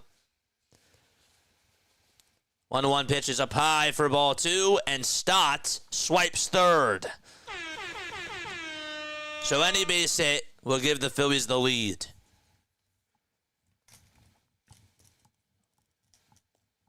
Two balls, 1 strike. The windup and the pitch. High for ball 3 to Harper. Chat, what you thinking? Red light or green light here?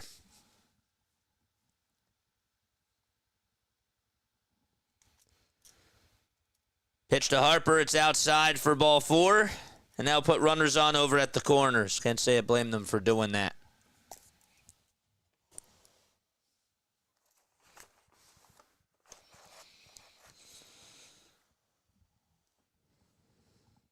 I forgot about these extra score sheets. I really did. I forgot all about them.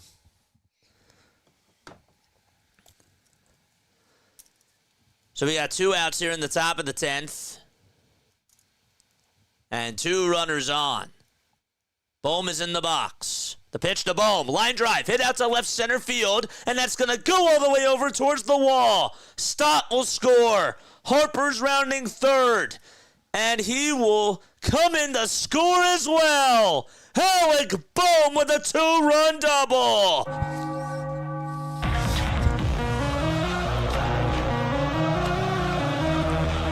And he has untied the knots.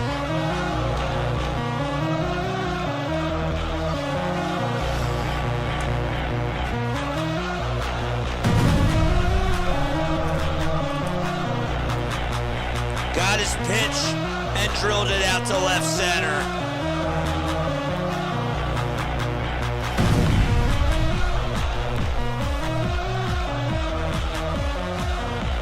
Here comes Schwarber to the plate, and the pitch is up high for ball 1. That was the type of swing that we needed from Bohm. Last season batted .333 with 2 outs and with runners in scoring position. And the 1-0 pitch is down and away for ball 2.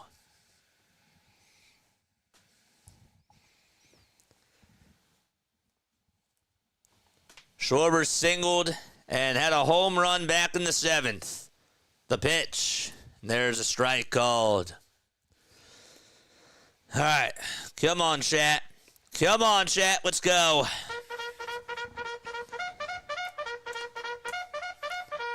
Charge! 2-1 delivery, and Schwarber takes it high, just barely for ball 3.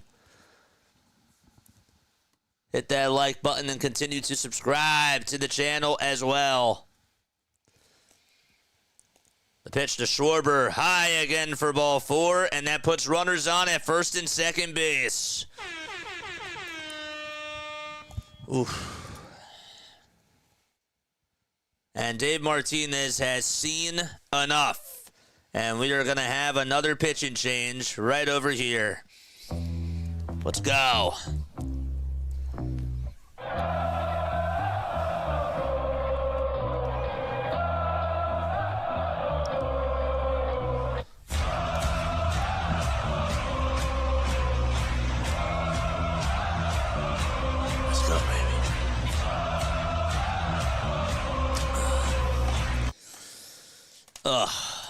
That swing by Bohm was big.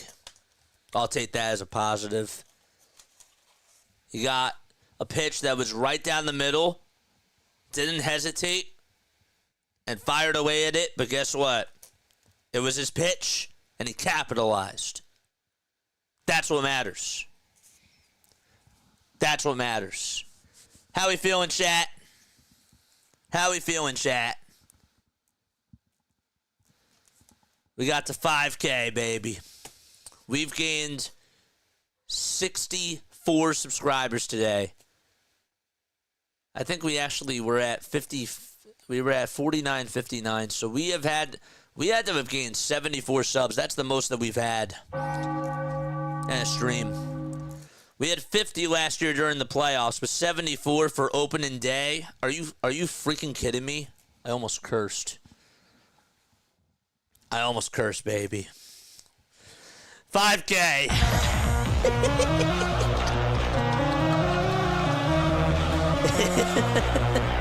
It never gets old playing this. Never gets old. Let's go. Let's get that dub, baby.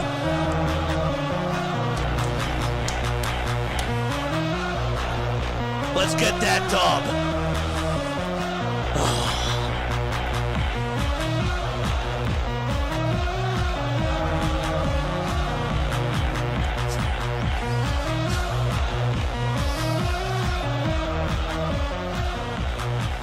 I have chills down my spine.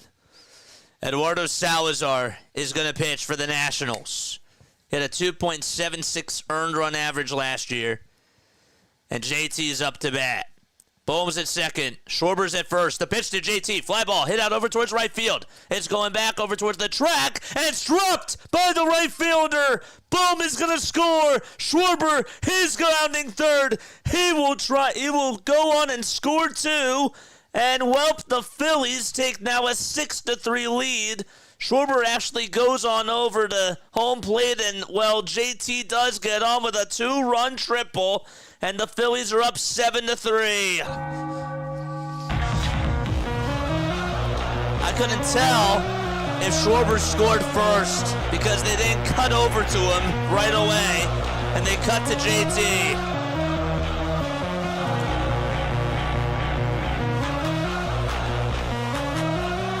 And the Phillies break this thing open. The pitch, swing and a miss.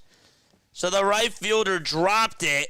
Dylan Cruz, he was trying to track it down right at the wall. He took his eyes off the baseball right on the track. And JT gets on with a 2-run triple. 0-1 pitch to Max Kepler, and that is swung on and missed. Let's go. Let's see those babies in the chat. No balls, 2 strikes. Phillies have come to life. 0-2 is just up high, and the count is now 1-2. So I think that they scored that as a 2-run triple by JT, right? Yeah, okay. And now Nationals fans are filing out of the stadium. Oh, man. 1-2, and that's up high for ball 2. They're filing out of the stadium, one by one. And Strom is going to pitch the bottom of the 10th. 2 balls, 2 strikes, 2 outs. And JT over at third. The pitch to Kepler, swung on and hit out over towards right field. It is a long foul ball.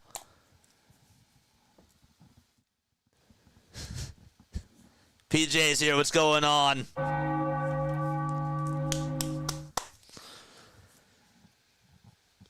Kepler's going to call for time. Gore has to be fuming.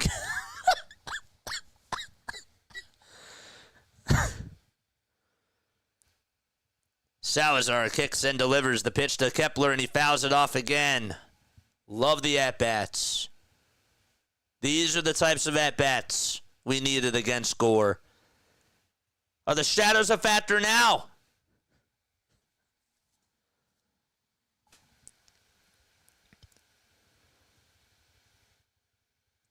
The pitch to Kepler.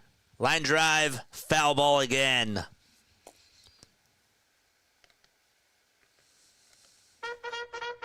Let's keep going, chat.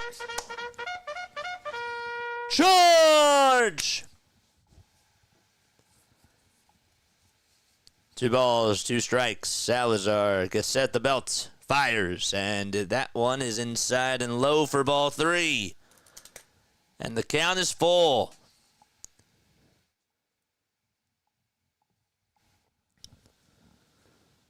Santa probably left.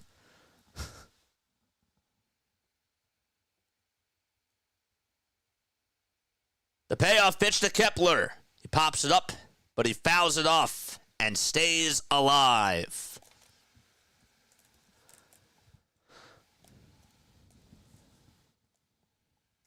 Let's get the 300 likes. Let's do it.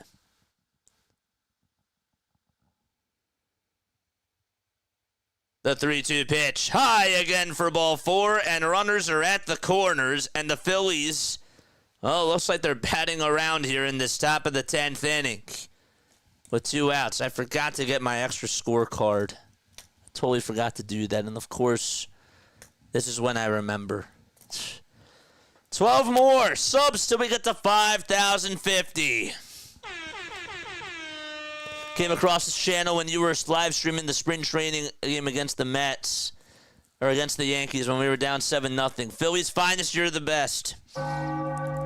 Pitch to Castellanos, ground ball hit over towards shortstop. Abrams has it, throws it over the second base, and the inning is finally over. The Phillies, they tack on 4 runs, and the big hit was by Alec Bohm. He got on with a 2-run double, and then JT hit a 2-run triple to put them up 7-3. Last chance for the Washington Nationals, and Strom is going to pitch the bottom of the 10th. All right, guys, if you are tuning in for the very first time, my name is Jason Joseph. This is Play-by-Play with JJ. I go on for Phillies, Sixers, and Eagles games. I also do, I'm going to be doing some Sunday Night Baseball as well. After this game is done, mods, post the phone number down below. We're taking live call-ins, and we are also doing calls on Discord. Okay, the Discord server's right here. This is the chat. And so y'all can come on and tune in on Discord, and we will be taking phone calls and Discord calls as well. If you guys want to leave a voicemail message or a text message, though, on the phone line, you can do that too. There's the post-game Discord, and the phone number again, 610, hold up one sec, 610-314-0844. 610-314-0844. Now, we'll make sure next time that I have this back up. But that is the phone number if you want to call in. Yes, Jane got it. Jane beat me to it. Good. Thanks, mods. Appreciate you. Okay, back to our live stream. I do a lot of baseball content on this channel. If you guys enjoy it, please like and subscribe. I've been on here for 3 years. We just got over 5,000 subscribers today, which is absolutely freaking awesome. Can't believe we got there. Ugh. On the road to 10K now, man.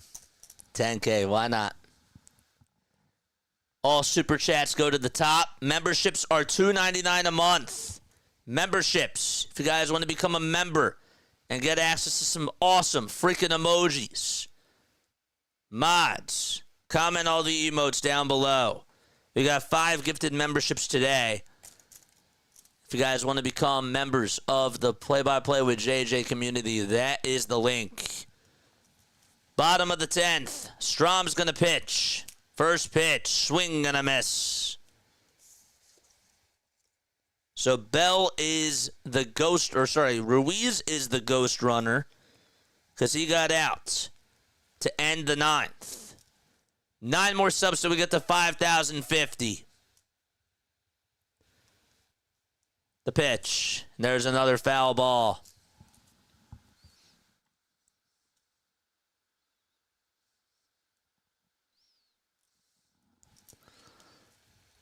Cruz 0 for 2, walked in the 8th, and also scored a run.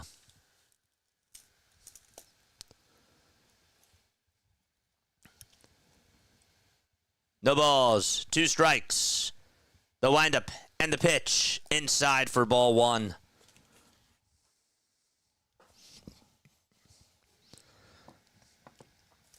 We'll play some voicemails today. That'll be cool. The 1-2 delivery on the way. Oh, that should have been a call, strike three. It was just out. It was just outside, according to Alfonso Marquez. That's a 2-2 count. Strom not wasting any time. Stares back at Ruiz. Kicks, fires the pitch, and it's low and away for ball three.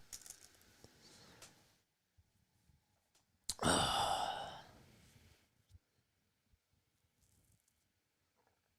going to be doing post-game shows after every single game, except we're not doing it Saturday. 3-2 pitch. Foul ball. Cruz did swing at ball four.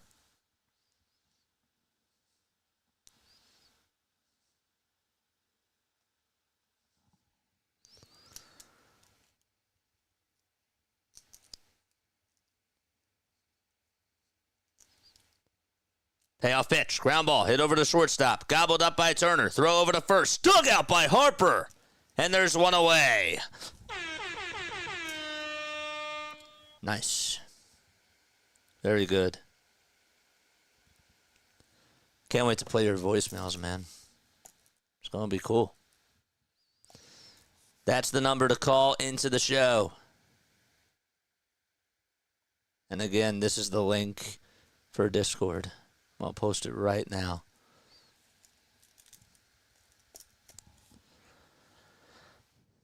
Comes Jacob Young, and he fouls off the first pitch here.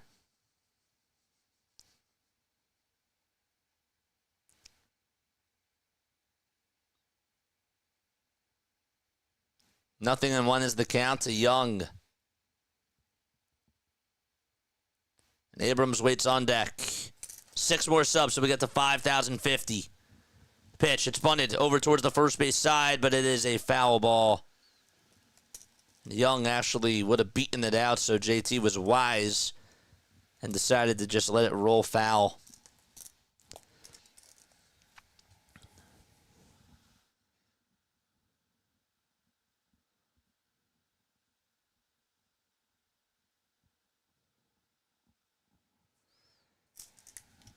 We're gonna get a lot of people this year. This is insane. This is wild. No balls, 2 strikes. We're in the bottom of the 10th, and there's 1 out. Make sure y'all go check out our other stuff too. Again, we do Eagles, Sixers, and we do the Phillies. We're badasses. The 0-2. That's up high for a ball.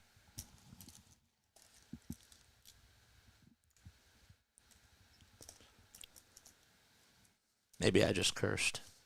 Sorry if there's any kids tuning in. I apologize. 1-2 pitch and our foul ball. That one goes out of play.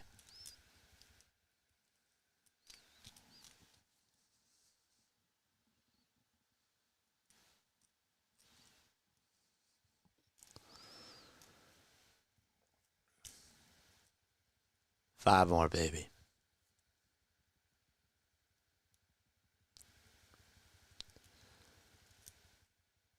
One-two pitch. High and away for ball 2.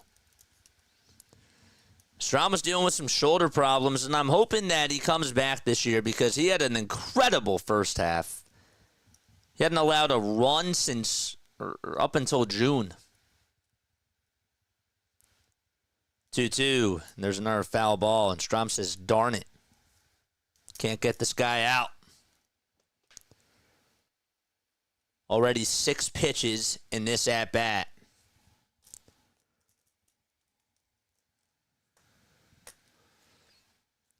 We'll look back at second again. And now back to the plate, the 2-2 pitch. And Young stays alive.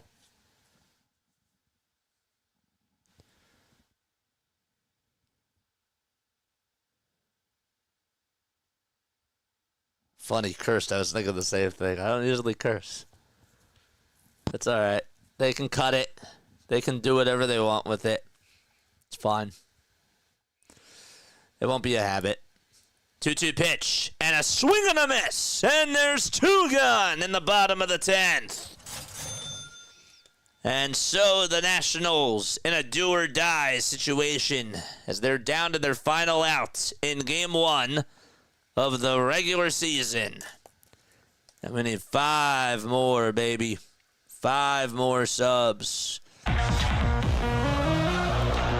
right. All up to C.J. Abrams. The pitch down and away for ball 1.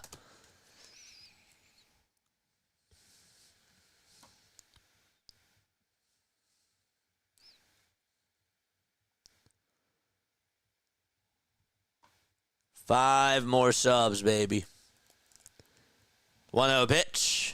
And there's a called strike at the knees.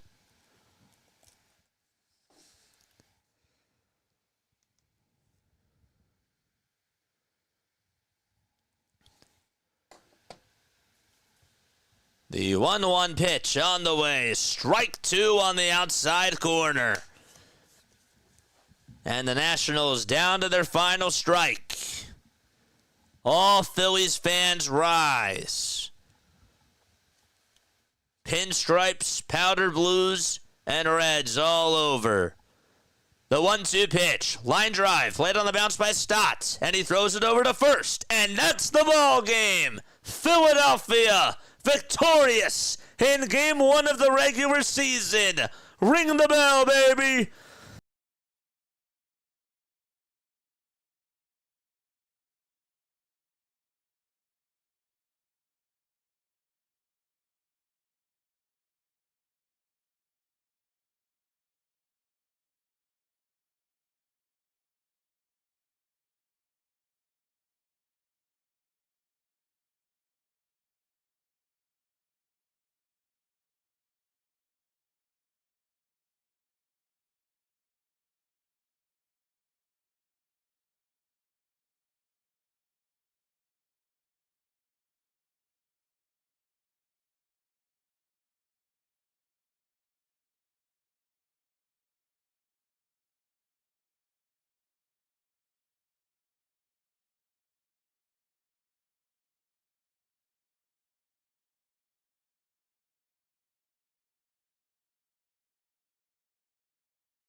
Apologize about that. I forgot to cut the music. Okay, I remember now. I got to do that. Good to know. All right, so there is the link for the Discord server. Sorry about that. Again, we're getting used to this. My head hurts. Okay, I apologize. I get used to it now. I cut the music. I just got it. All right, so I'm gonna take a step off. Okay, I'm gonna take a step off, and then we're gonna do our post game show. Okay, I will do that, and that is what's gonna happen. Now let me figure out where the live stream is. Hold up one second. Where is? Oh, I didn't cut it on here. That's what happened. Is this thing still going? Just give me 1 second. Again, bear with me.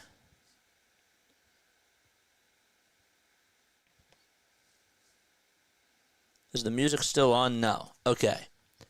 The music is not on. So we are good. Okay. All right. I'm going to step off. I'm going to do a post-game show in about 6 minutes. We'll be taking phone calls. You can also leave voicemail messages, and I will be right back. Okay? Do not go anywhere. Do not change that channel. Our post-game is coming up in just a little bit.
Graduated from Rowan University in the spring of 2022 with a sports communication and media degree.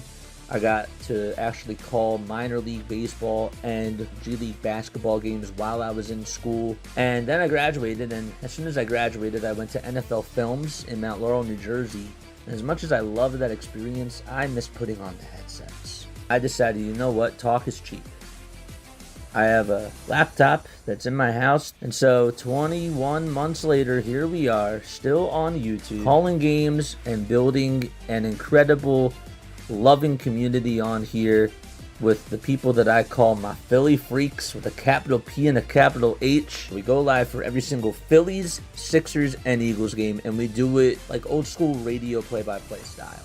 I'm Jason Joseph, and this is Play-by-Play with JJ. I showed a swung on barrel. Out to right field. Bye-bye baseball. That baby is long gone.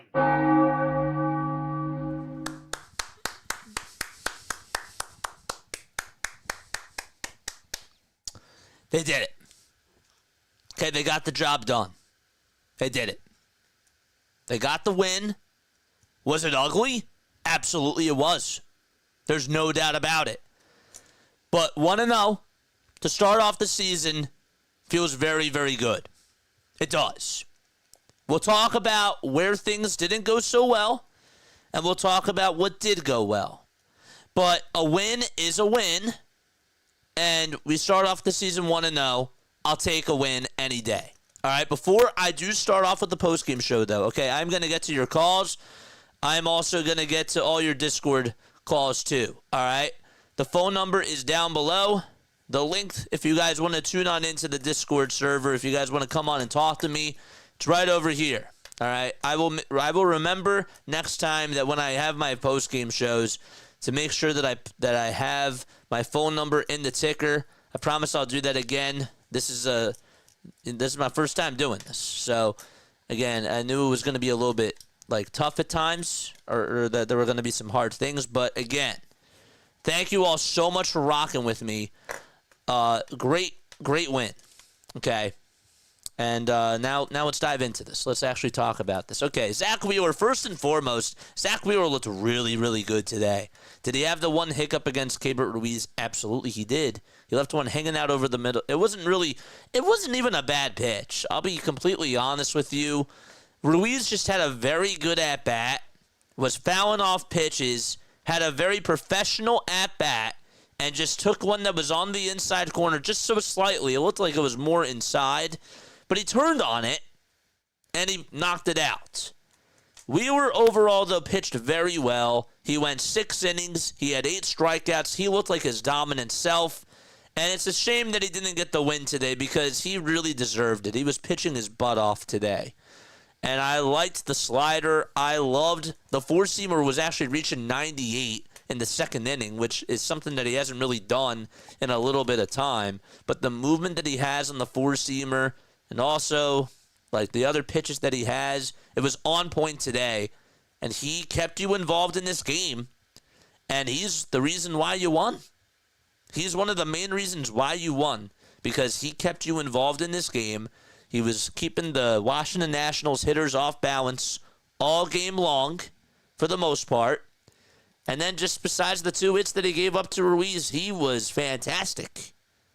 I loved every second of Zack Wheeler pitching today.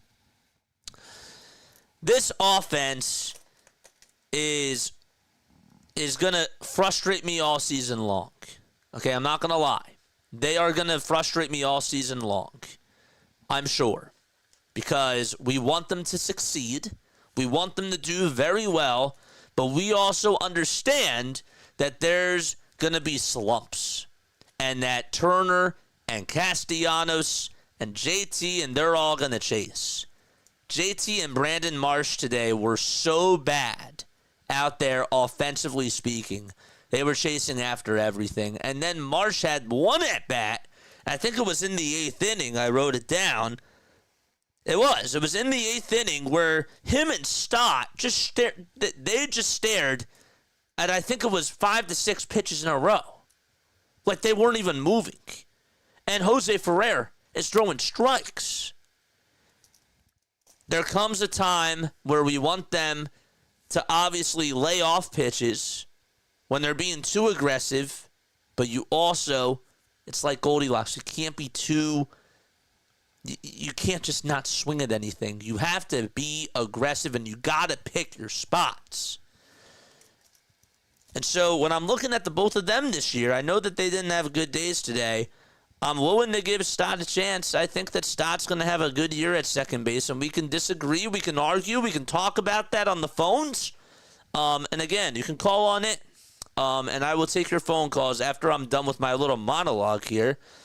I also have some voicemails that I have to get to, but I thought, going back to Zack Wheeler, I thought that he was great today. I give Zack Wheeler an A+ today. I give him an A. An A to an A+. Grades on Zack Wheeler, comment them down below right now. Offensively speaking, this team was chasing after a lot of things. Trey Turner, I know that he put up like a 6-pitch at bat in that first inning against Gore, but the pitch that he swung at that was way inside and running, it was a fastball. Got to lay that pitch off. We got lucky. We got lucky because Mackenzie Gore was pitching a gem. And I was at the point where in the 5th inning I said, if this guy's on now, we need to increase his pitch count. Mackenzie Gore has struggled against us over the years because of one reason. And the reason is just simply this. Because we hit his fastball so well. Guys were hitting that fastball 283 last year, and he was throwing it like half the time. Today what Mackenzie Gore did was he threw a lot of off-speed pitches, and then when he did throw the fastball, it got hitters deceived. I'm sure that the shadows did play a factor to an extent because that does confuse hitters, and it's a black baseball, and you don't see it coming, and you just got to swing at a pitch that just looks so dark. But I'm not making excuses, okay? They needed to put up better at-bats today against Mackenzie Gore. They did not. They failed. With that being said, it was jailbreak time in that 7th inning, and Harper gets a good pitch to swing at, and he ties the game. Schwarber got a good pitch to swing at, gave him the lead. I thought that he had a good swing. I didn't even know if it was just going to go out or not, but it just did. And luckily for him, Phillies actually needed that. I want to talk about Alec Bohm today, and I want to give my man his praise because I think that that guy in the 10th inning was the hero. Gets a fastball right down the middle, takes advantage of it. Mistake by Kyle Finnegan, or whoever was pitching in that 10th inning to throw that pitch, and Bohm slammed it. Poche. That was Poche that was pitching. I want to give him his praise there. But he also struck out on 2 bad pitches in the 4th and in the 7th inning. This team is going to be frustrating at the plate. Okay, they're going to frustrate you at times. And it's a game of 162, and this kind of stuff is going to happen. But when it mattered the most, I got to take this into stock. Thought that we did some good things in that 10th inning, and I thought that the at-bats that we put up against Poche and Salazar and even Jose Ferrer in that 8th inning were big. Those were some really good at-bats. Mackenzie Gore must be fuming. I know that he had 93 pitches, and it's become more of an analytics game now, but he must be so angry. He must be so angry that Dave Martinez took him out and that the team just didn't have his back. But to the Phillies' advantage, to their credit, they did produce. JT hits that fly ball out over the right field. That was a good swing. What's his name drops it. Dylan Cruz takes his eyes off the ball, looks at the wall, takes his eyes off the baseball. Could have made that play there, and we were able to take another 2 runs out of it. What frustrated me, And I know I'm like going back and forth because, again, we got the win. We did. We got the win. And this is how the season's going to go. It's going to be a roller coaster of a season where we have highs and where we have lows. There's peaks and valleys, and things are going to be chaotic and crazy. That's baseball. That's how the game works. I was annoyed when Bryson Stott swung at that ball four that was heading into the dirt with the bases loaded in the 9th inning. Okay? Has to be better. He cannot be chasing after pitches like that. Nick Castellanos, Bryson Stott, and Brandon Marsh today. Listen to this for all you stat lovers out there. 1 for 12. 1 for 12 with 8 strikeouts. Or, sorry, 6 strikeouts. Casty actually had a hit in that 8th inning, to his credit, where he put up a nice long at-bat, and Castellanos took advantage of a pitch that was actually going into the dirt, and he was able to get it off the end of the bat and put it out over to left field. That inning, I know that they didn't get a run home in that inning, but I thought that they had a nice opportunity there, and then Stott and Marsh look at 5 out of the 6 pitches in the zone, and they just don't chase. They don't swing. And that hurt them. That really hurt them there.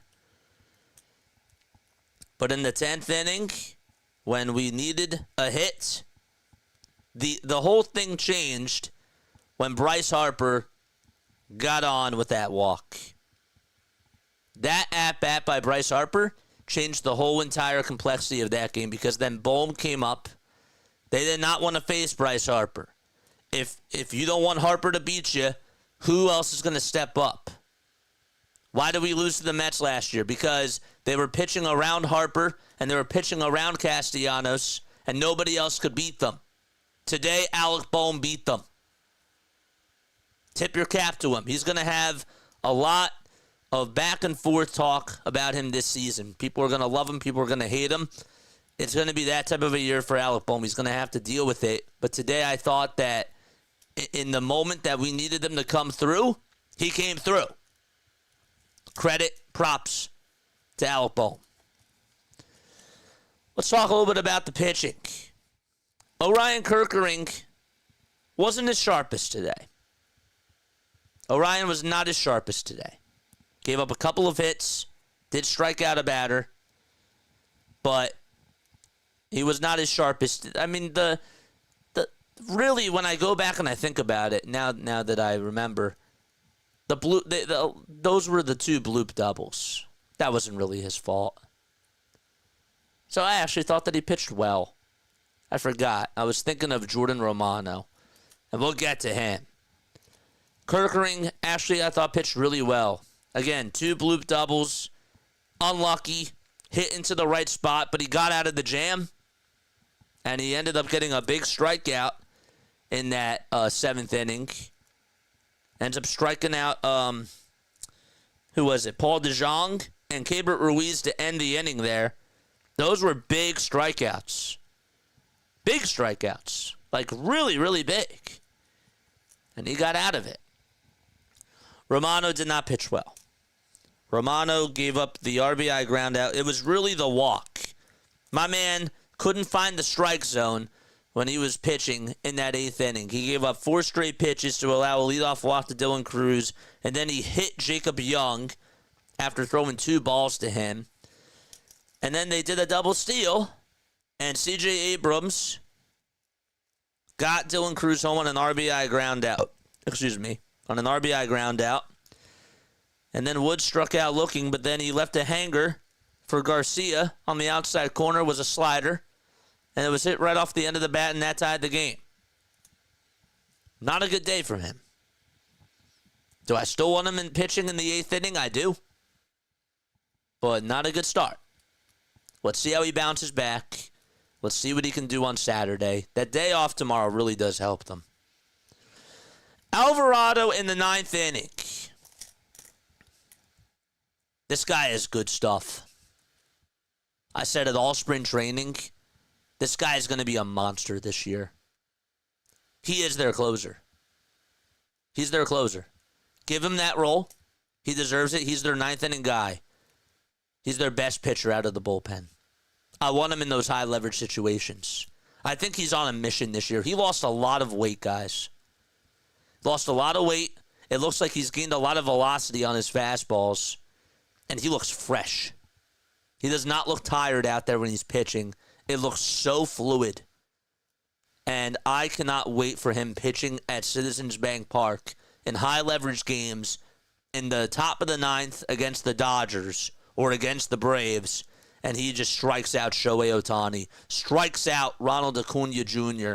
as there's a 102 pitch that's going right on by the both of those guys. Can you imagine how electric that would be? That'd be so freaking awesome. That'd be great. So Alvarado looks good. I think he needs to be the closer. Chat, comment down below and let me know what your thoughts are about that. I think he's easily the best pitcher out of the bullpen, and he deserves the opportunities. Matt Strahm comes back today, pitches in the bottom of the 10th. I really do wonder how he would have done if the Phillies did not score in the 10th inning, if he would have been able to keep the fort down. Not saying that I wanted that to happen, but I kind of wondered how he would have done underneath more pressure, because once they got those extra 2 runs from JT, it was game over. It was game over. There was no doubt about it. It was game over. And so I thought that he looked all right. The shoulder, I could tell, really did bother him before. But it was good to see him pitch out there. He had 13 strikes. He was dominating the zone. So he was able to get the final 3 outs. And it was a stress-free bottom of the 10th. So overall, I thought the pitching was really good today. Except for Romano. But the offense, they woke up in the 7th inning or later. That's not going to happen in the regular season. Even though it is the regular season. When you're facing against good teams, you got to work up the pitch count early. They did not do that. That was a problem. So, I'm happy that they won. I'm very happy with how resilient they were. Because they did face adversity today.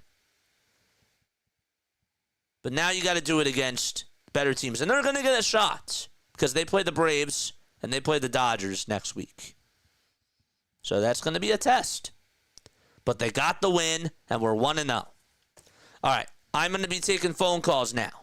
All right. If you guys want to come on over on Discord, you're more than welcome to do so. But I had a little monologue that I just wanted to get out of the way. And I wanted to talk about some of these things. All right, so let's go back to our live stream. Again, appreciate each and every one of you for being on here. We need 2 more subs in order for us to get to 5,050.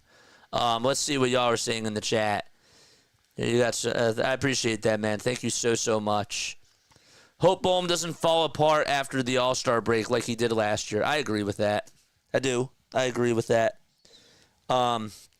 So I do have a couple of voicemails that I do want to play on here. I will get to that first. We'll get to a little spongy first. Again, we're only going to keep it a couple of minutes. Just 2 minutes. And then that's it. And then I want to keep the lines moving. All right, but if you want to come on Discord, you're more than welcome to do so. I'm going to get a little spongy to come on over here to speak. And then we'll take more and more people. All right? So just come on here, state what you guys say. And then we're going to be moving on. Spongy, can you hear me? Spongy, you there? You're muted. You're muted, my friend.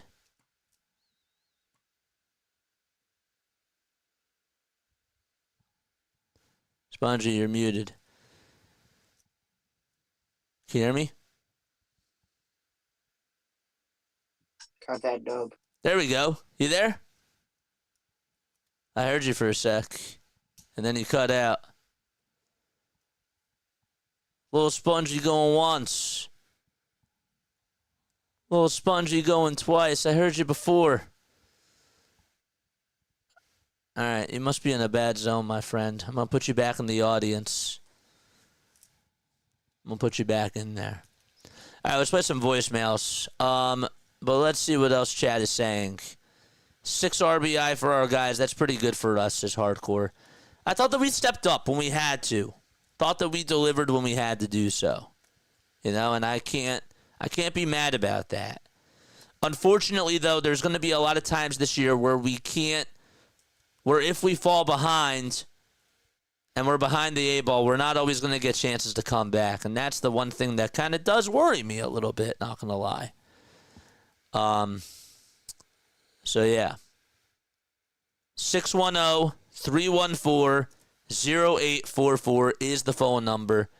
And you're more than welcome to come on in and join us. All right, so let's play another, let's play a voicemail message. Let's do this.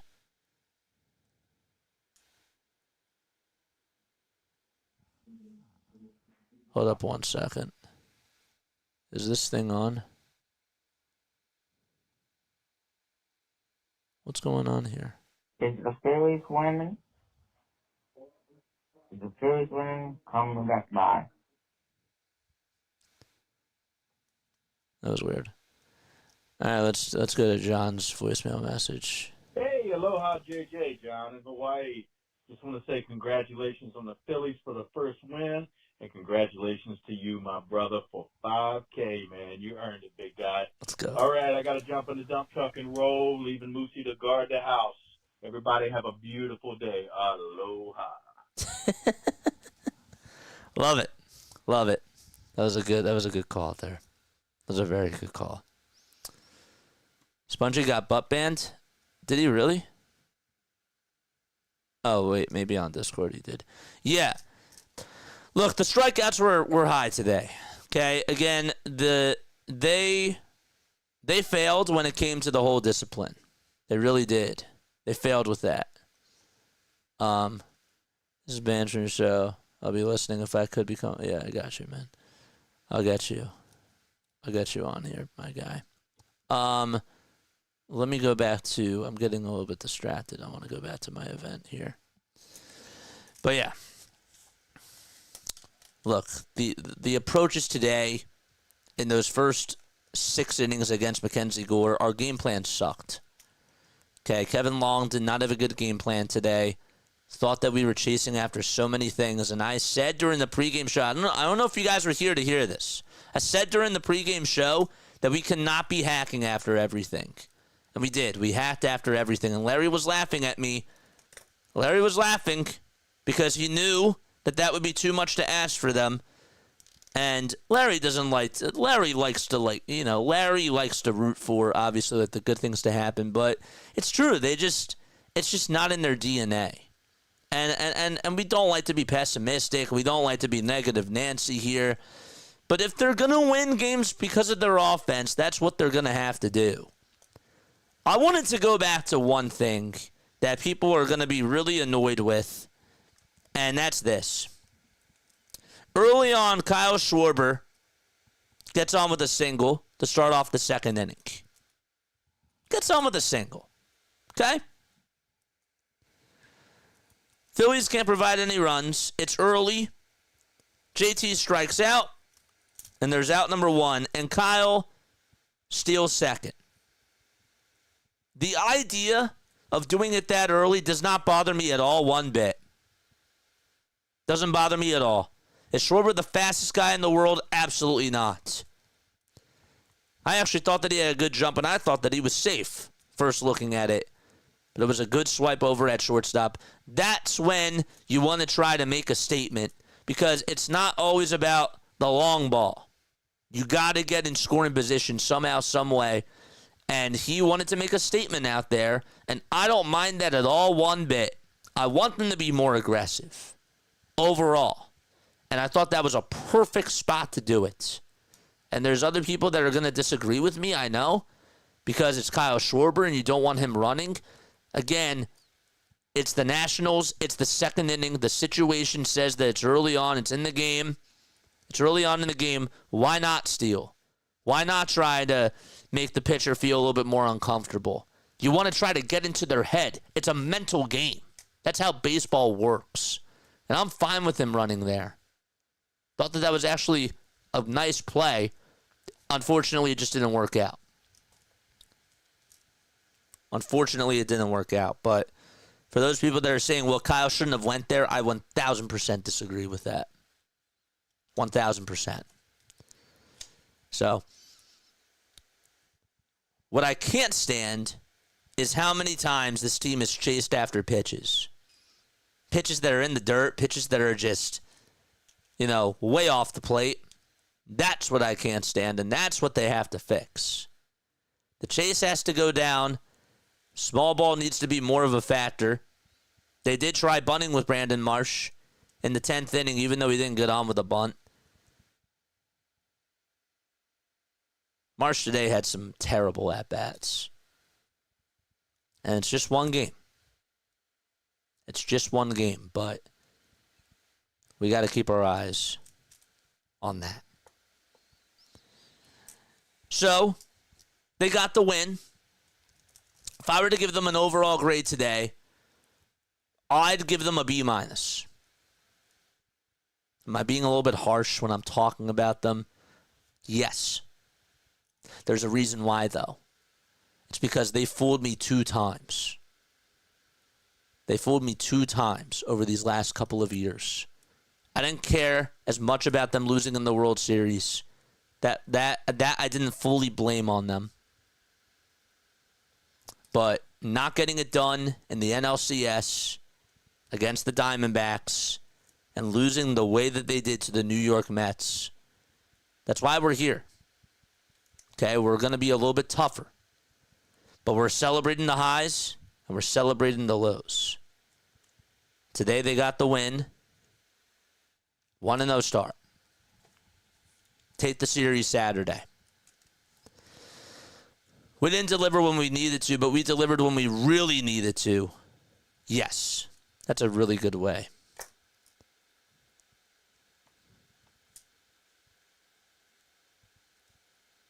Yes. What else? Glad you're back, JJ. Hopefully we get back to a 130 win season. 130? Ooh, that'd be sick. That'd be really sick. We have a Kyle Cutler, not a Marshberger. I feel that. But yeah, let me know what your thoughts are in the comment section down below. We're going to be getting some more phone calls this year. Again, you're going to have to wait a little bit during these post-game shows. I know it's a little bit of time, but I have things that I like to get off my chest. There's other things that I like to talk about. And then I like getting to you guys. And so, this is how it's going to work. I think that we had a pretty good first game. And hopefully, as the season goes, we'll get more and more callers. You know? But yeah. Anything else that you guys want to say? Bonge is here. Let's try to get Bonge back on. Let's try to get him back on. All right, we just gave him a little invite to come back on.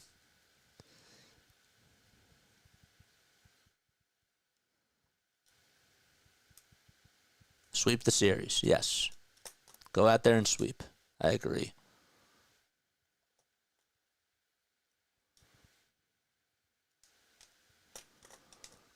All right, Bonge, I don't think it's going to pick up. I'll invite him one more time. And that's it. But they got a win. I'm happy that they got the win. Any quotes from Rob Thompson today? That was the next thing I wanted to look into. That was the next thing I wanted to look at. And then I will sign off. Wanted to see if we got some any quotes from Topper.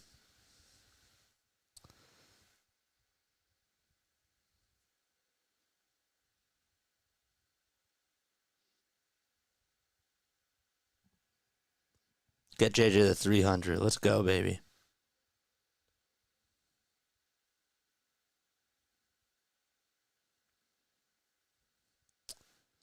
Loud cheers for the Phillies now. Phillies, let's see, Rob Thompson. I don't think we're going to get any quotes yet. Rob did say earlier today that Alec Bohm is in a great headspace. He said that Alec Bohm has also matured This is according to John Clark. He worked on not being too emotional. Hey, he had a big double today. I'll take that for what it is. I'll take that for what it is.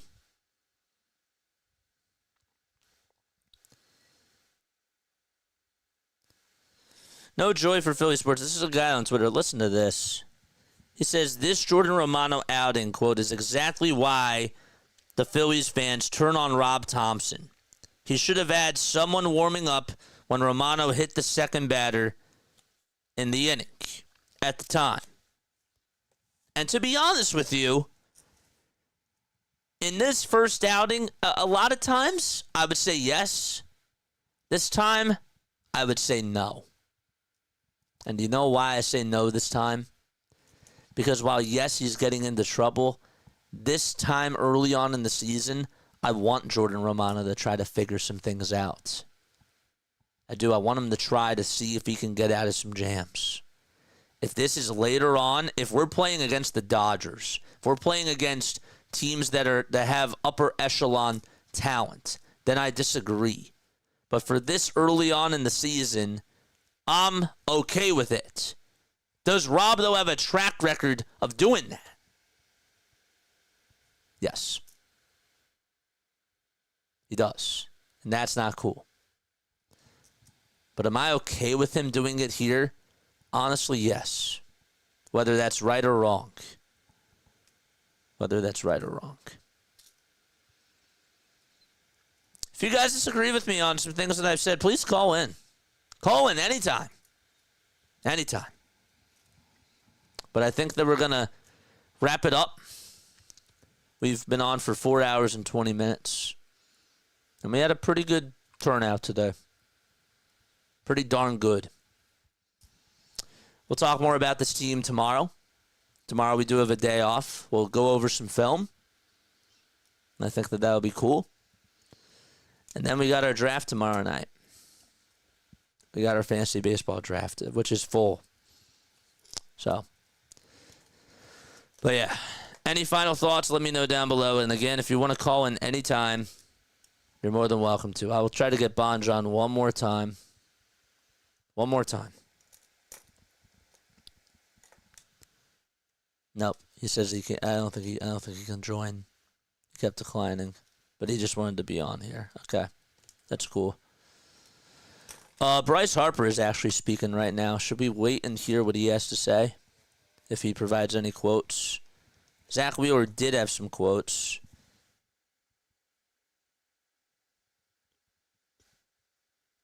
Or shall we just call it a day? How would you actually grade how they did today? I know Larry said C+. I'm going with a B-. I'm going to be a little bit nicer. How would you say that? How do you feel that they did today? Give me a grade. Any type of a grade. Yeah, I know, right, Crowley? Isn't that funny? Worked on not being too emotional. Whatever. Whatever, man. Take the win. I'll take the win. I think Larry summed it up very well. We didn't deliver when we needed to, but we delivered when we really needed to, almost too late. It's a good way to put it. It's a very good way to put it. Larry says players of the game: 1 Wheeler, 2 Harper, 3 Schwarber, 4 Bohm, 5 Alvarado. Yep. I agree. I thought Kepler did okay. I didn't think Kepler had a bad day today. I liked that double that he had in the 8th inning. And I thought that he had a nice, important walk in that 10th inning, too. I didn't think that he had a great day, but I thought that he did good. You know, he was in my good today. But Larry's right with the other things. I'll tell you one more sort of positive thing that I saw today. Trey saw more pitches. Okay, take that for what it is. It's a baby step. A very, very baby step, but I don't want to be too soft. I don't. And I probably am going to sound like I'm really soft right now, but it's the beginning of the season. That's a little step. Just a tiny, tiny step. Tiny. Teeny weeny. Any more things? JJ, we're back. The shadows today. Roam the shadows today. Tired of the excuses that this team makes. It better not make excuses. It is so hard, I understand. Tired of the wind. Do you think Jake Elliott says that? No.